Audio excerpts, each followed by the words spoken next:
Good evening, councillors, staff members, members of the public, those with us here and joining us online. Welcome, and I'll declare this official council meeting open. And in doing so, I would like to acknowledge our traditional owners of the land, the Noongar Wadandi people, and their continuing connection to land, waters, and community. We do pay our respects to all members of the Aboriginal community and to their culture, elders past, present, and emerging. Thank you very much for that. Just a couple of announcements from me. We do have a couple of new faces around the table. Would like to formally acknowledge and welcome Andrew McRobert, the new Director of Sustainable Communities, who is Sustainable Development, sorry, not Sustainable Communities. So welcome, Andrew, to this formal sitting who has been working with the city. And next to him in the acting role of Infrastructure, Aileen. I don't know if I actually officially welcomed you last time, but welcome, Aileen, to a couple of members up here, to our exec panel. Thank you very much. I have not received any apologies, councillors. Councillors, in addition to the two declarations of interest we've received there, I have two more. One is for the budget. Sorry, that will be later. I've received one more from Councillor Steck, which is a financial interest on item 10.4.1. Councillor Steck will not be in the room for that item. Is there any other declarations of interest on any items for this evening, councillors, in this meeting? We'll obviously deal with the budget side afterwards.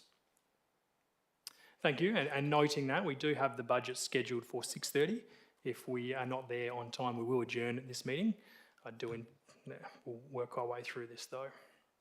We haven't received any public questions.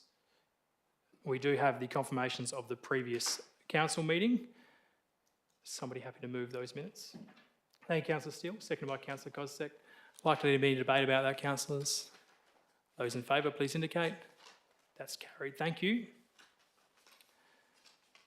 And we do have some minutes there of three committees. Is somebody happy to move that those be accepted? Thank you, Councillor Kozsek. No, thank you, Mr Mayor. I have a question. Sure. I'll just get on the table. Thanks, Councillor Steck first, and we'll take that. So, Councillor Kozsek, sorry. Thank you. Seconder, Councillor Quain. Thank you. Question, Councillor Steck. Sorry. I'll wait until the next item, sorry. Item? No problems. Thank you. Was there likely to be any debate on these minutes, councillors? That's great. I'll put that. Those in favour, please indicate. That's carried. Thank you. Councillors, we do have one deputation. I did receive another deputation. I'm just wondering, because I didn't get a chance to speak to everyone there. Is Jill Thompson here? No, Jill? Okay. Well, what I will do, councillors, we have received this deputation. Jill indicated she may not attend, but if it's okay with you, I'll put that the deputation there is for Peter Ward and Jill Thompson, both on item 10.4.1. And if Jill does arrive, we'll deal with that deputation. But she did indicate, from what I understand, that she may not be here. So I'll put that. Those in favour of hearing those deputations, please indicate. Thank you. That's carried. Moving along, councillors. So dealing with this agenda, as I indicated, there are a number of representatives here for item 10.4.1. So when we get to the reports, we will deal with item 10.4.1 first. Other items coming out for discussion, councillors, is item 10.1.3. It does require an absolute majority. 10.1.9, that does require an absolute majority. 10.1.10, which there is two recommendations there. 10.4.1 and 10.5.1. Was there any other? Councillor Steele? 10.1.2. 10.1.2, thank you. Councillor Steck? 10.1.1, sir. 10.1.1, thank you. And also, sir, 10.43. 10.4.3, thank you. Is there any further to come out for discussion, councillors? Oh, sorry, sir. Sure. 8.1. 8.1, I think. We've 8.1 petitions. Sorry? 8.1 is petitions. Oh, well, sorry, mine's got review of council policy. Mine is review of council policy, corporate revenue debt collection. Oh, sorry, you've already got that one, councillor. That's 10.1.1. Yep, thanks. That's all right. So just to confirm, 10.11, 10.12, 10.13, 10.19, 10.110, 10.41, 10.43, 10.51. Are we okay with that, councillors? If that's the case, is somebody happy to move the remainder carried on block? Thank you, Councillor Kozisek, second by Councillor Brown. Those in favour, please indicate. They are carried on block. Thank you. I did say, councillors, we will deal with item 10.4.1 first to allow those who are here. At this stage, we have the deputation from Mr Peter Ward, so I will invite Peter. Oh, sorry, Councillor Steck, yes, thank you. Thanks, Peter. We'll just ask that elected member who does a financial interest to leave the room. And you have 10 minutes. Thank you. Thank you, Mayor. Thank you, councillors. Thank you for hearing from us again. I won't repeat what I said on the last occasion at the agenda briefing session, but I did want to address a few factors that didn't really get teased out in that time. First matter is as to the need for this facility. Telstra is a customer-driven organisation. This is not being put here just for business development. This is being put here, at least in part, because of customer complaints. Customers have delivered complaints that they cannot get the network capacity that they need. And Telstra's network monitoring backs that up. So it's not just Telstra trying to develop its own business, it is responding to customer need. On that front also, I spoke last time about the emergency response requirements and the ability of Telstra to provide access to networks in the event of an emergency. There's a couple of extra points I want to draw out on that. The first thing is that Telstra is subject to what's called a universal service obligation, unlike other carriers. That's part of the history of Telstra having been a former government entity and privatised, but as part of its licence conditions, it has an obligation to provide universal services to all Australians. Now, at the moment, those services don't include mobile services, but the whole universal service obligation is currently under review with a view to including mobile services as being part of that universal service. And some of you may have seen some media reports just in the last week about a network outage in Dongara and Denison that severely affected the communities there. ABC reported it quite extensively. There was one small business alone asserted losses of $18,000 in a week just by not having mobile services. So that gives you some indication of how important it is to the community, and particularly in regional areas, to have access to an adequately functioning network. And that's what we're trying to achieve here by increasing the capacity of the network so that all customers in this area are able to obtain a decent level of access to the service at all times, including at the busiest network times, after school to early evening. I also mentioned healthcare last time. One thing I didn't mention is fall alerts, those devices that elderly residents might use to automatically call an ambulance if they have a fall. Some of you may even have a watch that does the same thing these days. Those devices all depend on their having access to a data network. And it will be all the more important once the 3G network is turned off from August.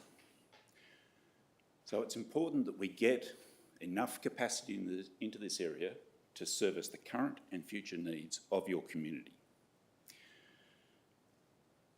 I'm not going to address the alternative sites any further. I think you've got in your agenda papers some pretty clear indication that there simply is no alternative.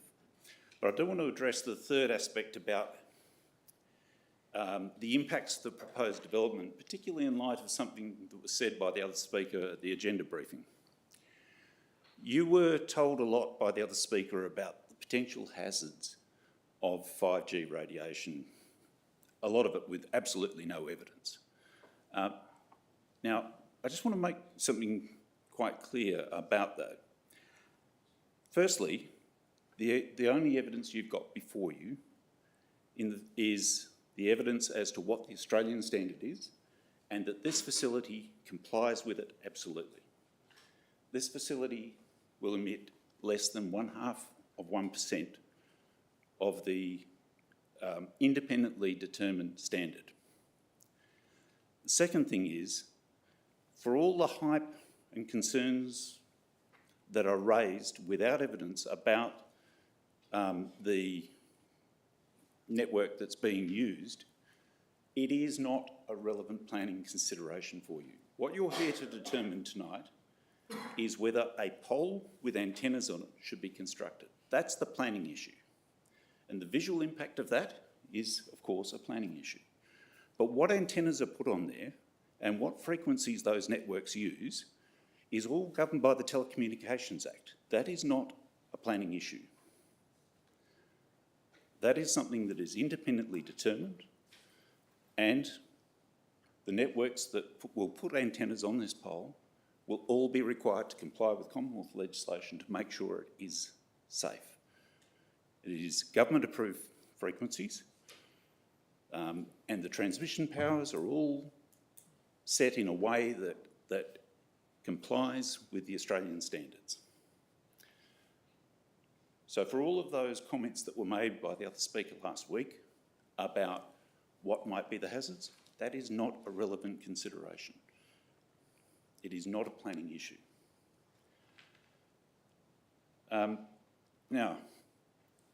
We've said in the deputation form that I would also be able to, I will offer to answer any questions that councillors might have.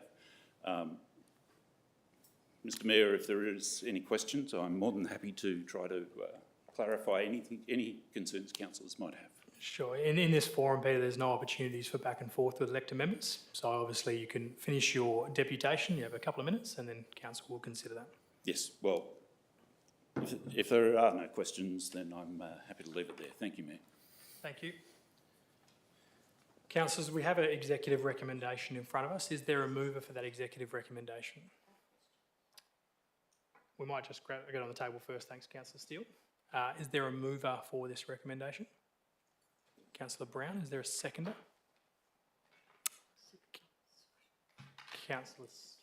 Councillor Turner, I was looking that way. Councillor Steele, do you have some questions? My questions are on the pink paper. I'm not going to name any sites, but can you please explain to me what RF means? See ya. Can you just... RF specialists advised that this site was not suitable.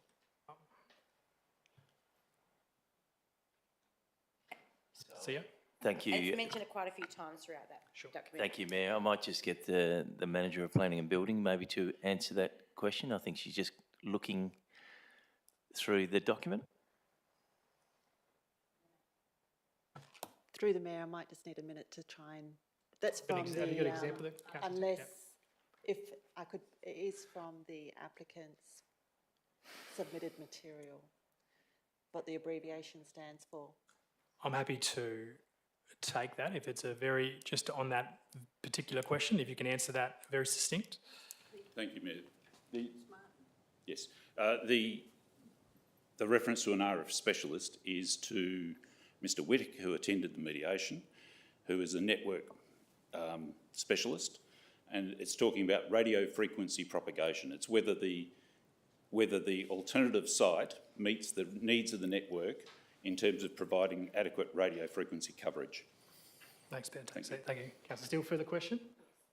So, also not naming the sites, there was a couple of sites on here that were still awaiting awaiting feedback, and I'm wanting to know why that we didn't get any feedback on those two sites and why they can't be considered. And also, I do note that this is not our document; it's actually the proponent's document. Sure. Councillor Steele, again, without getting into sites, were those the sites, were they city land or were they private land? Yeah, City lands? We should be able to answer those then, CEO. Thank you, Mayor. I'll just get the Manager of Planning and Building to answer that. Through the Mayor, There was a number of sites investigated through the mediation process on private and public land. Regarding the public land, none of them was suitable for to support a telecommunications tower due to the vesting of the land. They weren't under the ownership of the city and so would need to be subdivided off and controlled by the state. The public land, I know the applicant had met with a number of landowners to investigate their sites. They either were unwilling or were unable to enter into a lease agreement with those landowners. There was no, the council was represented by Lavin Legal, and the lawyer said there was no reason to dispute that information. Thank you. Didn't quite answer my question. So the two sites that are actually city-owned were still awaiting council feedback. Why are they not being considered? Because there's no reason here now that I can't see that we can't put it there. Councillor Steele, so that was the applicant's form, they were waiting council feedback, but I think council then has addressed a few of those sites which was just outlined, but we might just suggest around where potentially some of the council reserves couldn't be considered because of the constraints around those, if we're happy to address those. Thank you, Mayor. I'll ask the Manager Planning and Building to respond to that. Yes, through the Mayor. So the public land, the city's reserves, the vesting, you cannot permit a telecommunication town because they're secured for public open space. So they couldn't be considered for a telecommunications tower. They would have to go through a divesting process and a subdivision process before they would be suitable. So Councillor Steele, that hopes that their indication was when they prepared this report, they were awaiting that council feedback, but obviously council has provided that, our officers have provided those things. Was there any further questions, Councillor Steele? Any further questions before we go into debate on this item? Councillor Brown? Thank you, Mayor. This is a complex issue, and this decision involves a number of complex parts.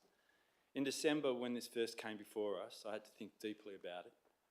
On the one hand, you have a towering piece of infrastructure, on the other, an essential piece of technology that will increase user connectivity and give better coverage for hundreds of users. Decisions like this are never easy, but my fundamental basis is what is best for the wider community.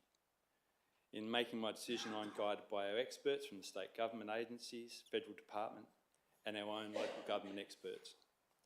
Our staff have accessed all the planning and technical documents from both state and federal levels. From a local government perspective, we can only control what we can control, and if the telecommunications infrastructure is compliant with the federal government and state planning policy, then we must rely upon our staff to make the appropriate recommendation. The Planning Department has laid out all of the terms for compliance within the agenda and made the recommendation to approve the development subject to conditions. I'm going to support this recommendation based on that advice. Thanks, Councillor Brown. Councillor Turner? Thank you, Mayor. I originally voted against this and spoke quite strongly against it as well. But we went through mediation sessions with the Mayor, the planning staff, our own lawyers, and pretty much went through everything. And it's basically only probably about 15 telecommunication towers have gone to SAT, and out of that only one has won in favour of the telecommunication tower not going ahead, and that's only due to a heritage issue. All the rest passed, and pretty strongly, if this goes to SAT, we'll be looking at probably, you know, $100,000 in lawyers' fees only for it to be voted in favour of the telecommunication going ahead. So in respect to wasting ratepayers' money, I would much rather now just vote in favour of it. So yeah, I strongly suggest we just vote in favour of it, and so we don't waste any more money and time. Appreciate it, thank you. Thank you, Councillor Turner. Is there a speaker against this recommendation in front of us? Councillor Brown, anything further to add? I'll put the executive recommendation. Those in favour, please indicate. Those against? That is carried unanimously. That executive recommendation has passed. For those who've joined us for that item, you feel free to join us for a bit longer, and while we get Councillor Steck back in the room. And while I do that, I didn't see Sonia Dyer join us, representing Minister Punch. I'm assuming maybe here in your own capacity, but thanks for joining us anyway, Sonia. I didn't see you behind the podium there.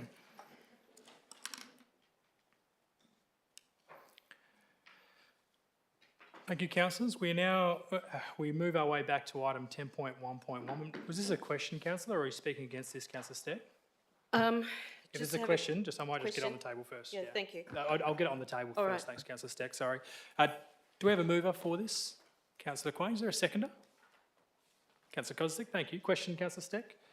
I wanted to know that for the claims, there is, through the appendixes, it was suggesting that personal property was also part of the debt collection policy. So does this include cars? Because it's not specifically written, but it says personal property. Yep. So does it include vehicles? CEO, you able to answer that? It's item G, I think it is, 4.3 on there. It talks about seizure. Seize as much as the ratepayer's real or personal property as necessary to satisfy the judgment debt. Do you have an answer for that, CEO? Thank you, Mayor. I might get the Manager of Finance just to make a comment. My understanding is that cars would constitute personal property, but I'll get the Manager of Finance to make a comment. Through you, Mr. Mayor. Yes, I think it would be the case for personal property, but in all cases we revert to the means inquiry as the first step to resolve the outstanding balance. Councillor Steck? Further question, please? Sure. Does it also include family heirlooms that are not really personal property? They're just the property in trust for the next generation? CEO? To be honest, not sure, Mayor. Look, I think generally we would work through the means test to identify those that are more readily accessible in order to satisfy the debt. But I'll get the Manager of Finance to make a further comment. Through you, Mr. Mayor. I wouldn't know the answer to that question. Like I said, we generally resolve the matter through a means inquiry rather than going through sale of property. I guess maybe, Councillor Steck, maybe it does note in that subdivision, it does talk about prior to approval for manager or council. Just wondering if there's any clarity on when that would require a council position to potentially go down that path. Sorry, Councillor Steck. So thank you, Mayor. I'm happy to answer that. Having been through this a little bit, it's not normal for local governments to go down this track as this far. So if I relate my experience at the City of Melville, they haven't once gone that far to selling a property. We would generally, in most cases across all of local government, we will work with the ratepayer to come up with a payment plan, to come up with something that's suitable, even if that's paying off some of that debt each week. As the Manager of Finance has said, we would then work through a means test. If we were going to do anything, i.e. sell property, that would involve coming back to council. I wouldn't be doing that. I wouldn't think we would want to do that in terms of that sort of action.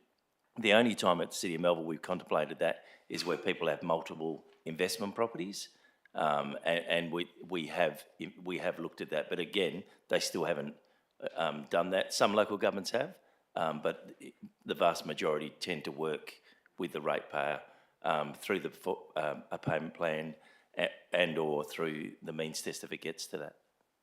Further question, Councillor Steck? Thank you, Mr. Mayor. Is there any opportunity for this council then to have anyone who is on a healthcare card not be charged extra fees for extra payments, i.e. fortnightly payments? I think that's probably more for the following meeting, Councillor Steck. I don't know if it deals with this particular councillor policy, but CEO, you might make comments on that. Thank you, Mayor. The city does have hardship provisions, so we can waive interest. We do have an interest charge because it's about hopefully the incentive to get people to ultimately pay their rates like we want them to. But we do have a hardship policy. We do look at it on a case basis, and in previous councils, we've certainly waived interest to assist. Mr Mayor, can I also ask that I will be adding, although I respect the CEO's responses, I would like it actually in writing that we will not be looking at vehicles, family heirlooms, and I'd also like to add to there that any healthcare card holder will not be charged interest for payments. They are already, I won't Councillor debate it. Steck, yeah, don't debate, and I might just draw your attention to further in that policy. It does say eligible pensioners will not incur any interest penalty at item H, so that probably is addressed there. In terms of your other requests around personal property, see, I'm wondering, and Councillor Steck, you could potentially move that this is referred back to the policy committee as one position. I'll do that then, sir. After debate or during debate. Yeah, so we've got a mover of the current committee. So what I would suggest, Councillor Steck, is that you could foreshadow, if this is lost, that it's referred back to the council committee. If that's okay. Councillor Quain. Sorry, is there any further questions on this? So, Councillor Quain, as the mover, you can start the debate. Sure. Councillor Kostek? Is there a speaker against this? Yes, Mr Mayor. I'd like to speak against this policy only in the event that I know that Australind has resumed property before. I know this council has not. So I would like it in writing and I would like it sent back to the Policy Review Committee, please. Sure, and I'll just clarify there, Councillor Steck, and you're foreshadowed. If this particular motion is lost, the alternative recommendation will be to have the committee reconsider this policy. That's correct? Got some wording around that, minute taker? And just making sure there's no issues with governance with that through the CEO, to the CEO. Sure. Is there a speaker for the committee recommendation? Councillor Steele? Yeah, I wasn't going to, but I know I'm going to, because I think we have to support this. There was a lot of discussion with this during our policy review meeting. Also, it would open a floodgate of what personal items you don't want included.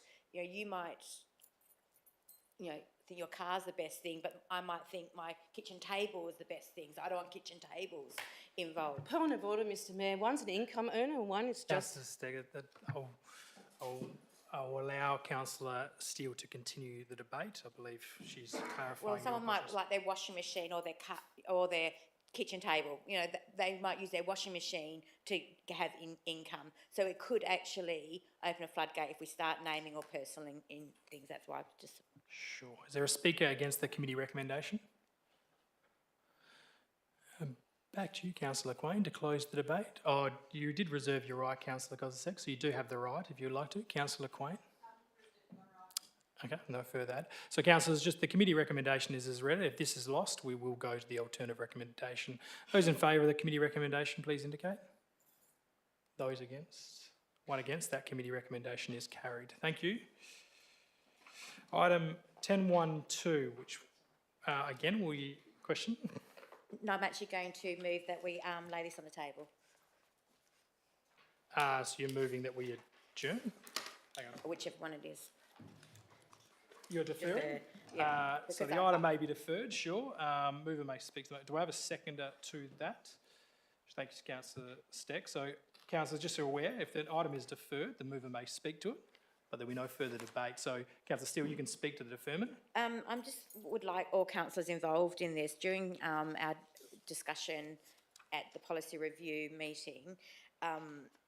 It was discussed that we would all have a chance to have an input on this, and I know that tonight's not, but a briefing would have been good to actually discuss this further, and that's what I was hoping for. And obviously, we've all been away on our break, and I would like to have more input from the councillors regarding whether we do have portable devices, whether we have access to our gym membership and things like this without rushing this one through. Sure. And sorry, Councillor Steele, I was meant to ask for a date, 1 round or 2 rounds. When would you like this back? 2 rounds, I think. 2 rounds. rounds And would be you've better indicated for there the, you would like a briefing in staff. that interim. Thank you. So, councillors, the procedural motion on the table that this is deferred. There's no debate on that. Those in favour, please indicate. Those against? 1, 2, 3, 4, 5. That's 5 all. Sorry, those in favour again? It's 5-4. 5 all. Councillors, I'll use my casting vote to defer this item. So, councillors, that'll come back to us in a couple of weeks' time. Thank you.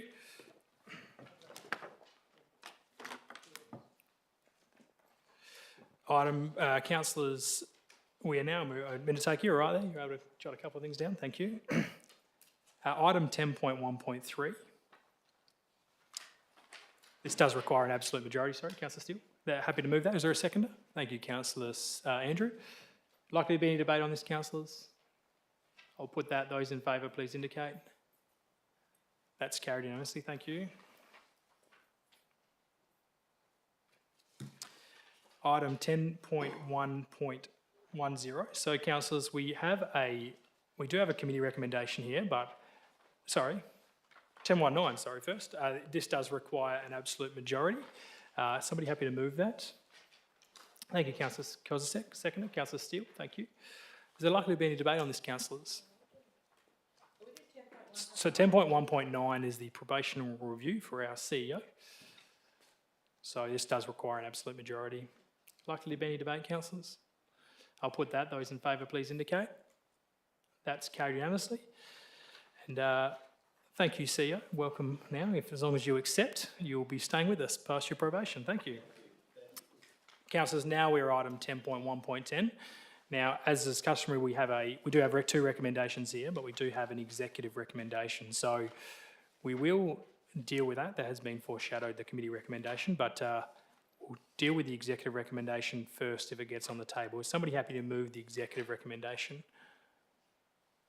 Councillor Quain, is there a seconder? Councillor Steck. Councillor Andrews indicated he would like to foreshadow a committee recommendation, so we will deal with the executive first. So, Councillor Quain, I'll go over to you first. Sure, thank you. Councillor Steck. Can I hear the alternative recommendation, please, sir? It's going to be the committee recommendation. Maybe what I suggest, Councillor Steck, if you just reserve that right, Councillor Andrew will likely speak against this, I would have thought, if you're happy with that. So we move to because the executive recommendation we deal with first, so we'll move to a speaker against the executive recommendation. Councillor Andrew. Thank you very much, Mr Mayor. Just quickly, councillors, there is an executive recommendation. However, there is a recommendation from the Disability Access and Inclusion Committee, and we would very much on behalf of the committee like it if you voted down the executive recommendation and voted for the committee's recommendation. There is another point 3, which in discussion with the CEO I am happy to add, which does include for the CEO to prepare a briefing note to be presented to council that discusses the financial implications. However, this is for a very simple set of signs to go onto playgrounds to assist with those who have neurodiverse disabilities and to support them in our community. So please vote this down and happy to support the committee's recommendation. Thank you. Thank you, councillors. So we'll just go back to the executive recommendation. That's what's in front of us at the moment. That committee recommendation has been foreshadowed. Is there a speaker for the executive recommendation?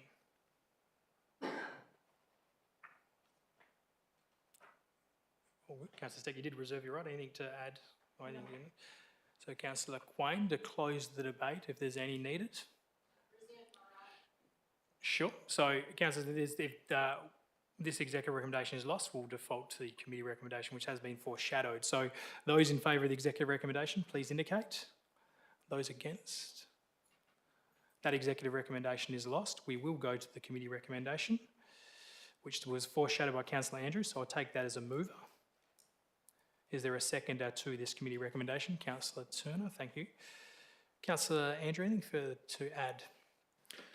Thank you, Mr Mayor. I guess I'd just like to add a point 3 as it is written. I've taken that as the Okay. foreshadowed. So, considering you included that in your foreshadow, Councillor Andrew, we will adopt that as your foreshadowed motion. Thank you, Mr Mayor. Just quickly, councillors, first off, I'd just like to thank the Disability Access and Inclusion Committee, who have been working very hard recently on how we can move forward with Marcia, so most accessible regional city. This actual item is part of the Disability Access and Inclusion Plan that this council passed, I think it was last year. However, this actual issue was raised during our community consultation sessions about 2 years ago, when we had community in here for several sessions as we developed the DAPE itself. I'm very passionate about anything that supports people with neurodiverse disabilities, and in particular those who are on the autistic spectrum. English is a second language, and also other people who are mute or deaf and have a certain range of disabilities. This will actually assist them. And the big point about it is it's going to go out to every playground. If we think about somebody who has a neurodiverse child, they're not necessarily going to want to take them to the big playgrounds. We do have one of these boards over at Commander Bay, but they're more likely to be able to take them out to the small local parks and playgrounds that we have out in our communities that are a little bit quieter and more amenable to the support and the health of the child. So on behalf of the Disability Access and Inclusion Committee, I recommend that we support this motion. Thank you. Thank you. Councillor Turner. Speaker against this recommendation, Councillor Steele. Not against, but it's questions, Yep. because we are going to be doing the budget after this. How does this affect our next session of actually now having to put this into our budget without not having any monetary? Figures, yep, sure. Yeah. Thank you. CEO. Thank you, and thank you, Councillor Steele, for the question. I'm not convinced this is going to cost us a lot of money. I think this is about setting a standard for our playgrounds, as Councillor Andrew has discussed. So rather than go to getting the budget information and then coming back, this was an attempt to try and do it all in one. If there's anything significant, then I will identify that in the briefing. I'm not convinced that it will be, and I think it is about City setting a standard in terms of you know, the standards we want to adopt for our playgrounds. Councillor Steele. I think also just the disability, we have an amount set aside, don't we, each year that we can spend for disability? Oh, they're shaking their heads no, but I thought we used to have that amount. I think we're probably at whether there's other internal budgets that this could be done from. So we obviously have a playground renewal program. So whether or not the CEO is indicating that there's every likelihood that the playground renewal, if we're spending a certain amount on a playground, that this could be incorporated into it. And if for any reason it become outside that, the CEO would have to address that and bring that to us through budget. But CEO, is that correct? Thank you, Mayor. Correct. Further, Soretta, speaker against. Councillor Andrew, anything to close? No, I do welcome the comments from Councillor Steele. I guess the hope is that these signs would be a negligible cost to the city, whether they be around, I don't know, $1,000. We're talking a sign this big that's printed and set in concrete. But it's just as important to make sure that when we put softball in, when we have swings and monkey bars, that we do have one of these signs there as well. So in conversations with the CEO, we're very confident this will be absorbed through the playground renewal budget. Thank you. Those in favour of the committee recommendation, which is now the executive recommendation, please indicate. That's carried unanimously. Thank you. That is now the recommendation. Thank you, councillors. Item 10.4.3. Councillor Stick, question? Yes, Mr Mayor. Again, I might just, sorry, Councillor Stick, I will just get on the table once again. Apologies, Councillor Stick. Just keeping to sitting on. So mover to this executive recommendation. Do I have one? Councillor Andrew, seconder. Councillor Steele. Thank you. Thanks, Councillor Steele. Thank you, Mr Mayor. I'll just refer to the proposal and the rationale for the strategy amendment. That would be page 492 of 528. The focus areas, which are down to focus area 9s, and it also says further planning investigations are to be undertaken. So when will that occur, sir? CEO. I'd like to just see if the Manager of Planning and Building can respond to that. Through the Mayor, can you please, just found the focus areas that you were talking about, can you please guide me to directly what you're asking for in those focus areas? So Thank you, Mr Mayor, through you. I'm asking, when will these focus area have further work for further planning into the town planning scheme into the future? CEO. Thank you. Manager, Planning and Building. Through the Mayor, there's a total of around 9 focus areas. At the moment, there's resourcing for 2 focus areas, so we're focusing on the Spencer Street area and the Back Beach area. In terms of, there is no resource at the moment to investigate some of those other focus areas. The focus areas don't need to be undertaken necessarily by staff, they can be also undertaken by the private sector. Councillor Steck. Thank you, Mr Mayor. Given the fact there are 9 focus areas, why then will we go out to community or to a private sector with only 2 of those local focus areas? CEO. Again, I'll ask the Manager of Planning and Building to respond to that.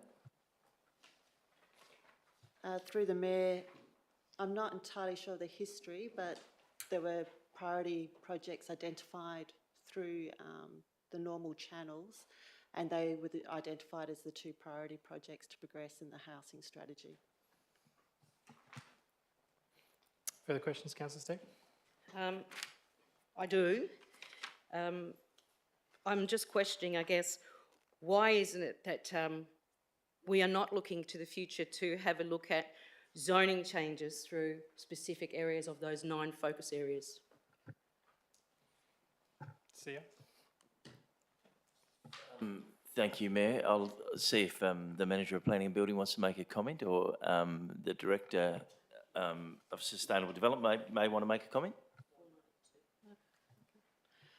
Through the Mayor, we will look on the priority projects for Spencer Street and Back Beach. We will be looking at zoning changes for those 2 areas as a part of the investigations. All good? Who was my move? Councillor, any further questions on this before we get underway? Oh, the Director may want to make comments. CEO, happy to entertain that. Welcome. Thank you. Thank you. Yep. Mr Mayor, just another addition to the Manager's comment is that the housing strategy will be reviewed. I'm not sure in what time frame, but we will be looking at other opportunities. Thank you. Councillor Andrew. Thank you, Mr Mayor. The Director just made my day hearing it's going to be reviewed. However, anything that talks about local housing strategy for me is a great thing, especially elevating it to the next level. Such an important document to how we move forward. We talk about rate constraints and building our rate base. This document is really the start of that. Thank you. Who was my second? Councillor Steele? Oh. Okay, thank you. Speaker against? Thank you, Mr Mayor. Whilst I totally agree with Councillor Andrews' sentiments and directions, I would therefore ask him to have a look at the rest of the 9 focus areas. If we're going out to the private sector on 2 of them, sir, I just find it, crazy that we wouldn't go out for the entire 9 sections. In the rationale of the statement, it talks a lot of Scheme 8. And I can tell you I was a councillor during that time, and there was not extensive community consultation. I was provided with an A4 lever arch file, a whiteboard, and blank pieces of paper at the back of the file so that I could create notes. Any kind of changes that I mooted, the executive team said, well, councillor, you can have your comments, but there will be no changes. So we went out to public comment on our Scheme 8 without any amendment changes directed from the community or myself. So I want that on record. So again, I refer to the point of 9 focus areas. I think that it is only astute that we would go to the entire focus areas all at once. I note that we are also required by legislation to review our scheme and our scheme text. So whilst I welcome this as a solid start, I still say that it doesn't go far enough. And I would suspect that there'd be plenty in the community who would agree with me. And I also know that a lot of the consultation, which ought to have occurred, did not occur through the Scheme 8 proposal. And I have been on record before in relation to the scheme text. And to be honest, if we don't get cracking on it soon, sir, the cycle will change and development will come and go, and it won't be in this city, sir. So I suggest we get cracking with the 9 focus areas. Quick, smart. Thank you, Councillor Steck. Is there a speaker for this executive recommendation? Councillor Andrew? I'll put the executive recommendation as written. Those in favour, please indicate. And those against? 1 against. That is carried. Thank you. 10.5.1. So, councillors, for those who weren't here, there was a couple not here at our last meeting. This item came up and we did indicate there'll be 2 councillor representatives. Councillor Turner was the only representative who nominated at that time. So we said we might bring this back to see if those who weren't here were interested. So happy to take nominations to join Councillor Turner on the Climate Action Sustainability Working Group. Is there any? Councillor Ramesh? Happy to, thank you. Is there any other nominations? That makes things quite easy. Could we have somebody move that that item becomes in? Thanks to Councillor Kozisek, Councillor Andrew. So that recommendation now is as written in front of us. Is there likely to be any debate on that, councillors? I'll put those in favour. That's carried unanimously. Thank you. Thank you, Councillor Ramesh. Thank you, Councillor Turner. And obviously, as most councillors are more than welcome to attend those meetings anyway. Councillors, that does bring us a close to No, sir, I have a few questions before we get to a close. questions from members. Yes, sir. I'd like to know why the City of Bunbury, considering that we spend so many thousands of dollars on time, effort and energy in relation to tourism and events, we're not promoting our community charged event through a proprietor who often puts on events and generally draws a sold-out crowd. I've found out today that... So, Councillor Steggall, just obviously question in this part is questions and these are well, very I'm giving you a preload to the question, sir. It needs to be a very succinct question as part of this. So But why haven't we promoted on Facebook Birds of Tokyo coming in February of next year? And Sarah McLeod. Birds of Tokyo, sir, is one of the top 5 bands in Australia, and Sarah McLeod is one of the female best artists in Australia. Why aren't we focusing, putting that on our Facebook page and supporting it?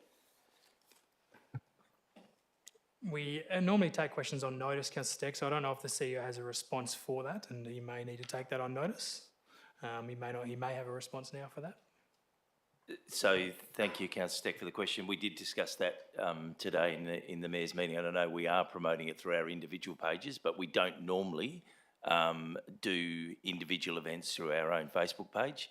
That said, I think this is an important event for Bunbury. I think we all recognise what Jenny at VAT2 does, and anything we can do to promote, I would think, but generally the city's policy has not been to use its Facebook page to promote individual events. Councillor, I'll just forewarn you that our questions are not to be accompanied by argument, expressions of opinion or statements. I'm not intending on doing that, sir. Thank you. My next question would be, sir, then can we have this policy brought back to the Policy Review Committee, sir, on events being posted on our city webpage, sir, for the next Sure. Policy round? committee. Thank you. I have a further question. It relates to the soccer, and that question sets around camping. So there are a lot of extra plans required for a soccer carnival that will be coming up soon, and the Kerry Park Football Club usually has those camping grounds. Now, I want to ask the question, why would their guideline ask for a backup generator on a non-powered site? That's just crazy to me. Councillor Steck, again, I've mentioned a few I times. just do point of clarification that they have it for Groove in the Moon, not for soccer. Well, I have it in Councillor writing. Steck, Councillor Steck, questions from member sessions are normally for questions that are received on notice. So I've been very lenient in this. What you're referring to there is being addressed right now because that question has come through, like any questions that are raised by any members in this council of our staff to get a response. And that response is being formulated now and being investigated. Well, Mr Mayor, under the standing orders, I'm allowed to ask questions. Yes, but they're not to be accompanied by any argument, expression of opinion or statement of facts. So again, if you have a question, and questions are limited to one under our standing orders, unless I allow further. Okay, well, I think I've made my point on that, so I'll leave that there. I'll refer to then the article in today's paper. So councillor, I might just ask you to I take a just seat. want to ask you the question, where did the $2.1 million come from? I can't answer that question, councillor Steck. I don't write for the paper. But isn't it your picture there, sir? I wasn't asked for comment. Councillor Steck, take a seat. Thank you. We are now closing this meeting. Thank you, councillors, and for those who are joining us, we'll be back at 6:30 for the special electors meeting. Thank you.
Members of the public, thank you for staying around, and those who are joining us online, thank you.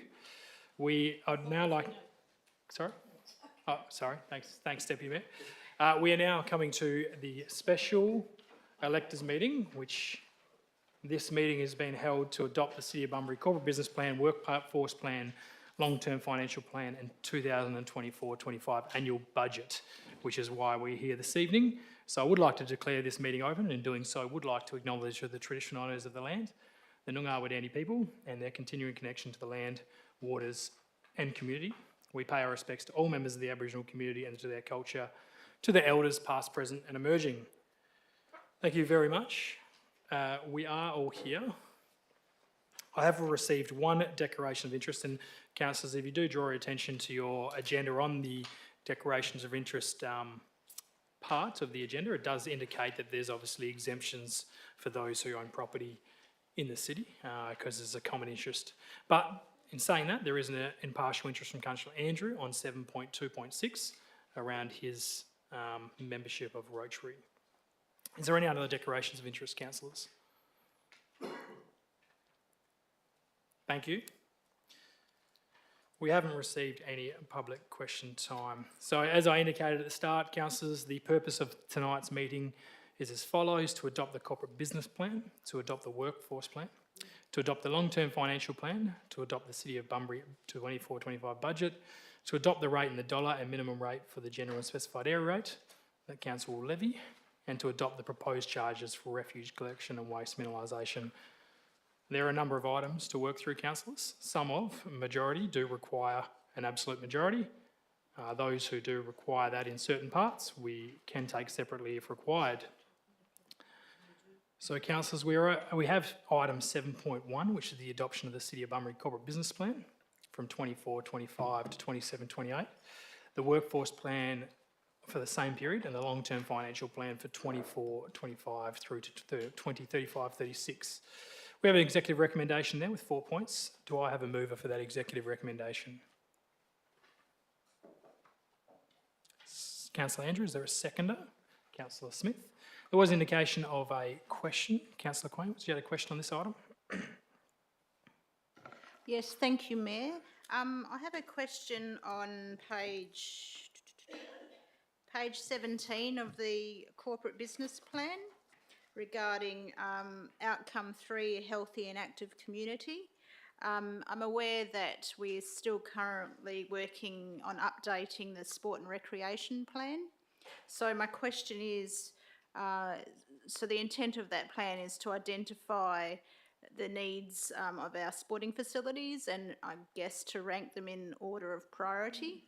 I'm not opposing any of these projects that are listed, but I'm just very aware of some needs in the community of the female ablutions at the Bunbury United Soccer Club rooms, and also lighting towers at Forest Park for the soccer pitches and cricket oval, and then more lighting towers at Hay Park South. So Councillor Quain, do you have a question there?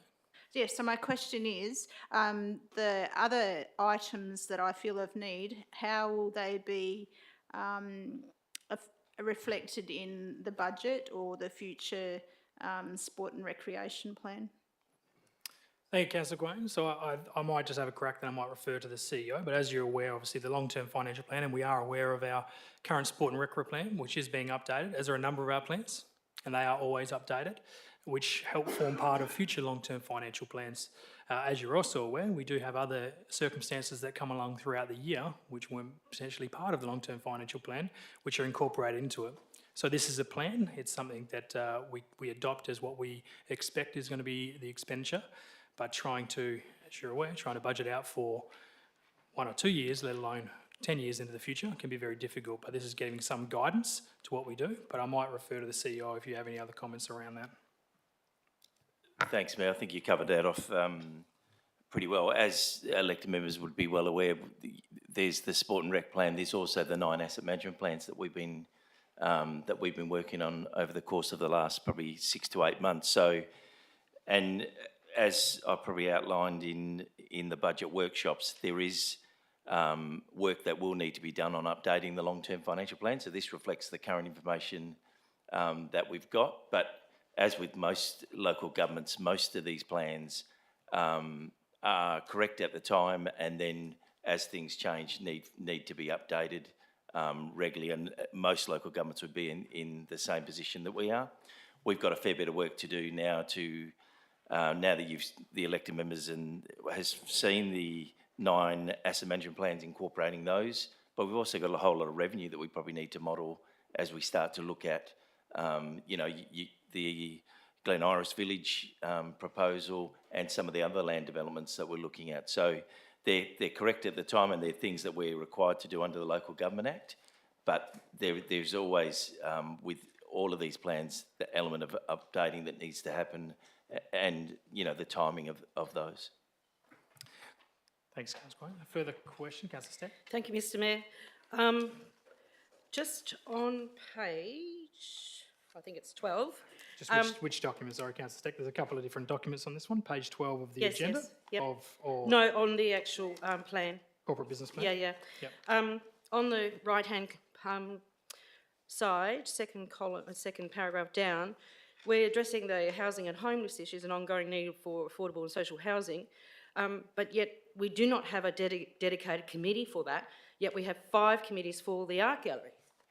So when will we be putting a committee together to address the housing and the homeless issues?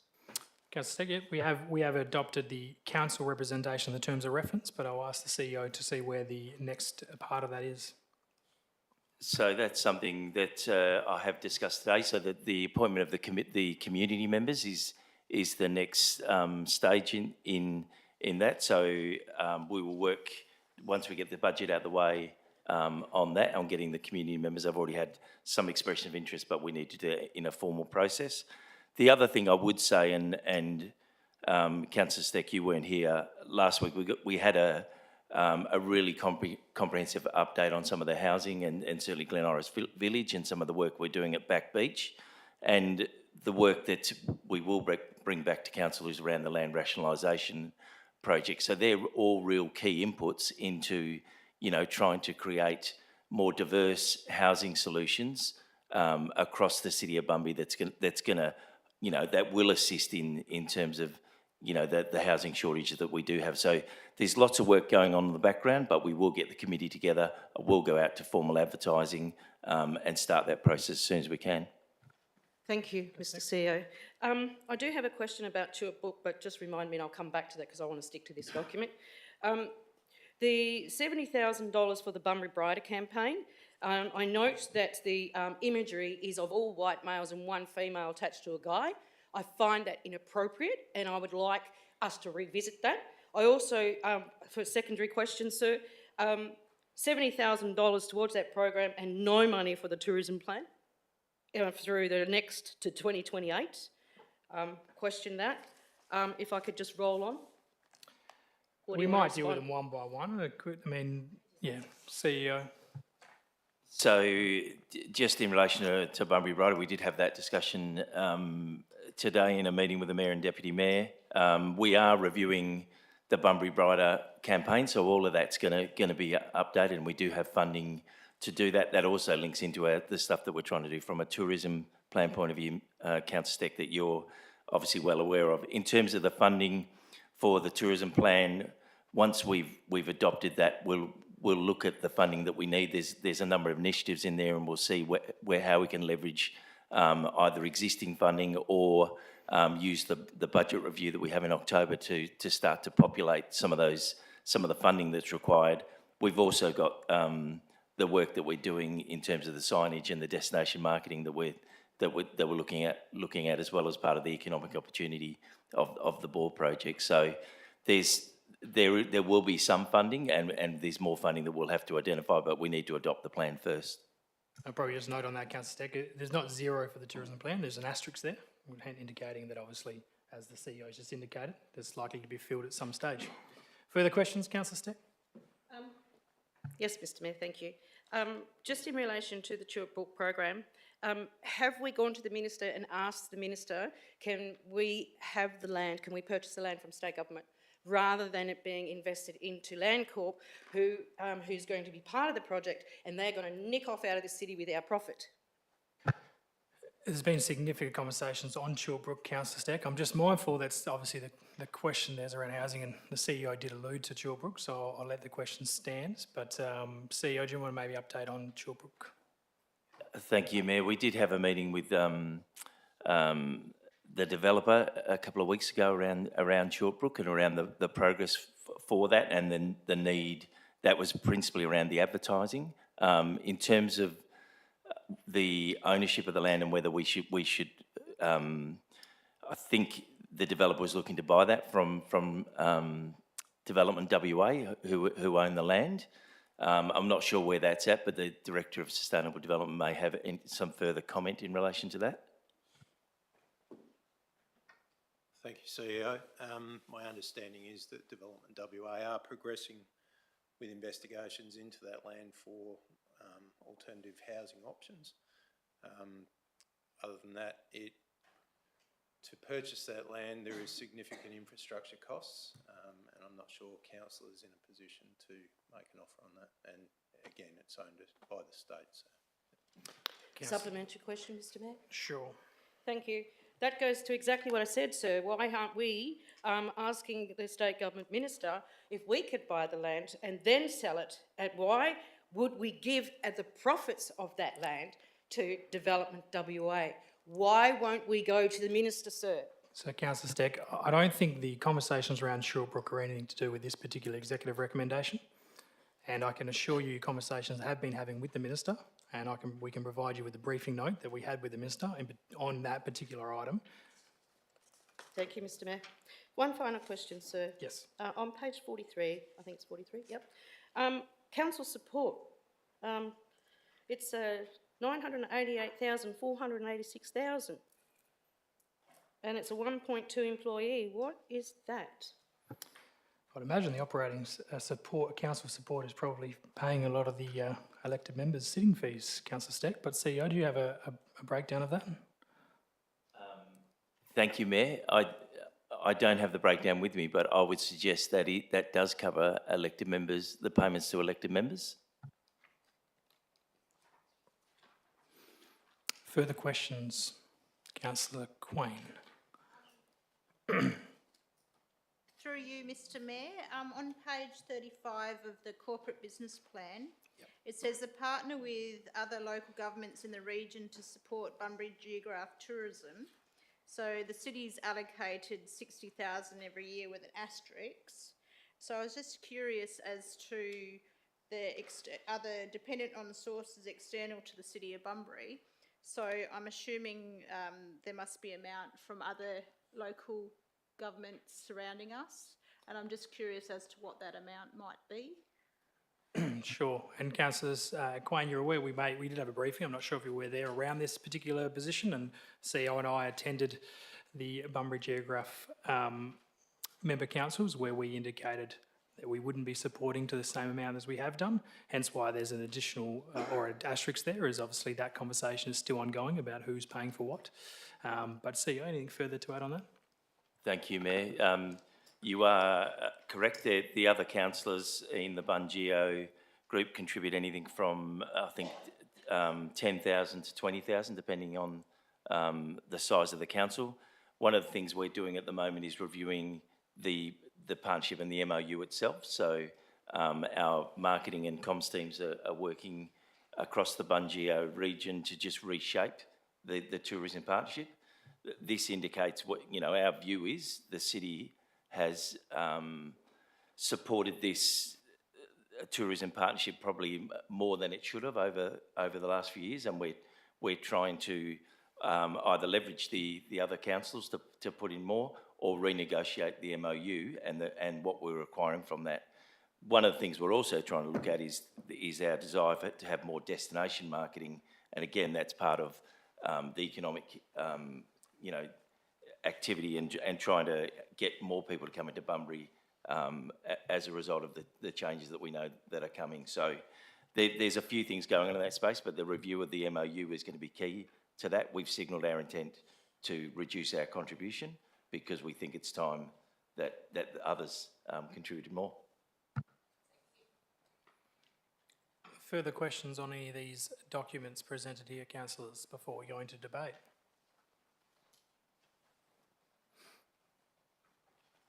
Is there likely to be any debate? I should ask before we enter. Thank you. Councillor Andrew.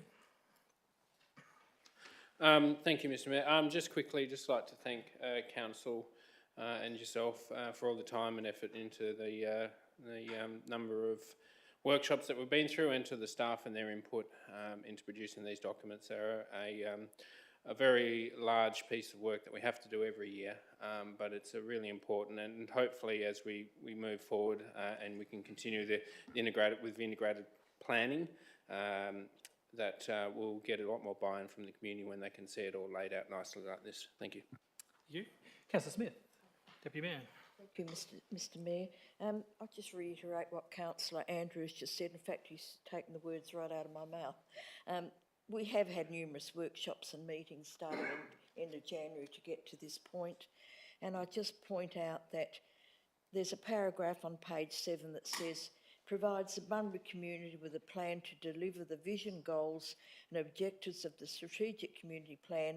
The plan demonstrates the city's capacity to deliver services, provide facilities and manage assets that will stay in the Bunbury community in the future.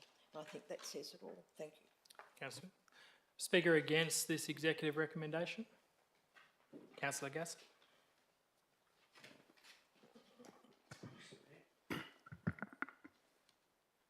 Mr Mayor, just I'd like to offer a couple of suggestions at the end of my debate, but I just want to point out a couple of things that I'm just, we're going to the community with this budget and the business plan, and we're telling them, to tighten their belt, and I just wanted to highlight a couple of things I'm just not comfortable with. One is the workforce plan, where we expect the community to tighten their belts, and so they are, yet we are actually proposing an increase in the workforce of 8.7 full-time employees up to 336 full-time employees.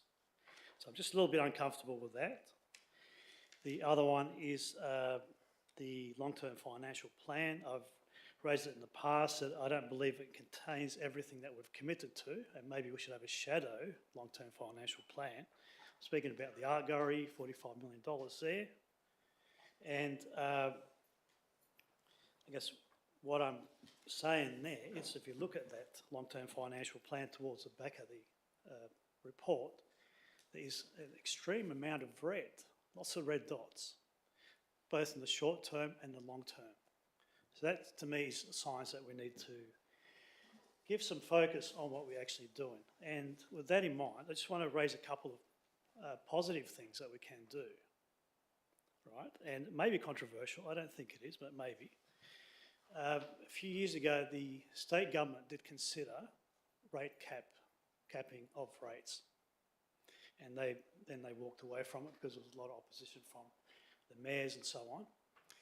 I've actually written to the Minister, Beasley, asking her to look at the viability of capping rates.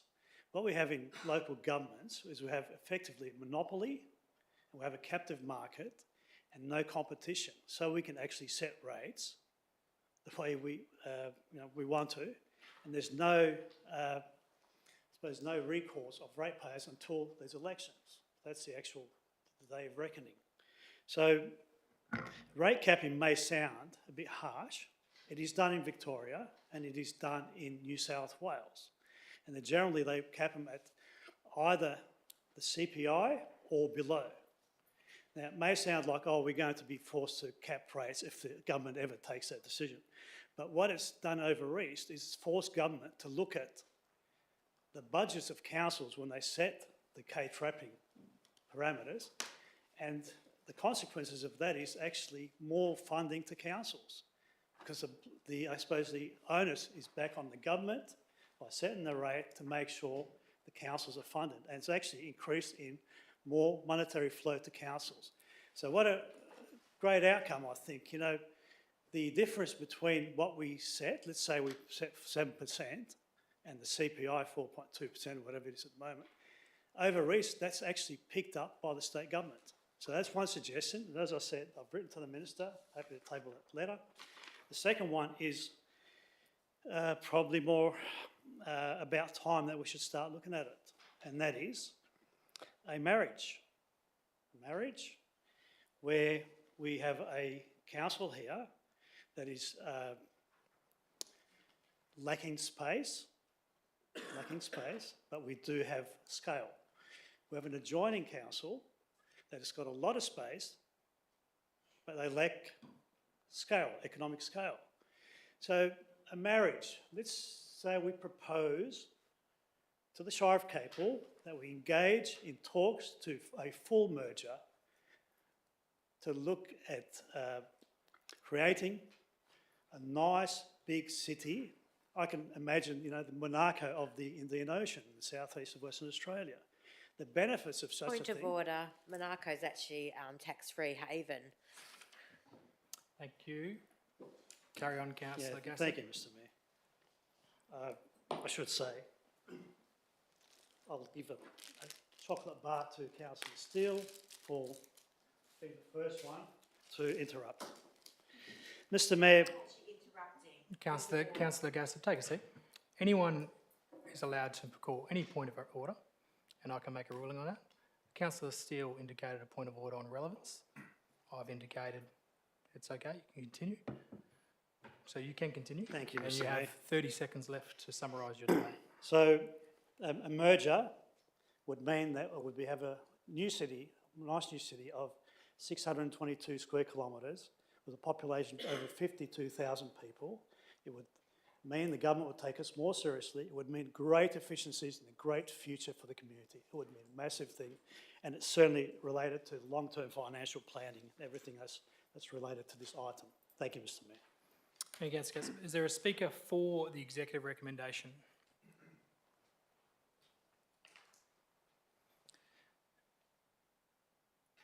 I'm happy to speak in favour of it. Due to the significant amount of work that has gone on over the last 6 months, as we've indicated, there's a lot of these plans, and your long-term financial plan in particular, is a moving document. We'll obviously be dealing with the budget next, being the immediate 12 months, but we are aware that things change. I think this council, and in particular our staff, have done an incredible job putting this together. I probably will just address because it was raised around rate capping. Yes, Victoria and New South Wales, as far as I'm aware, do have rate capping. And they also have significant amount of applications every year to go above that rate cap.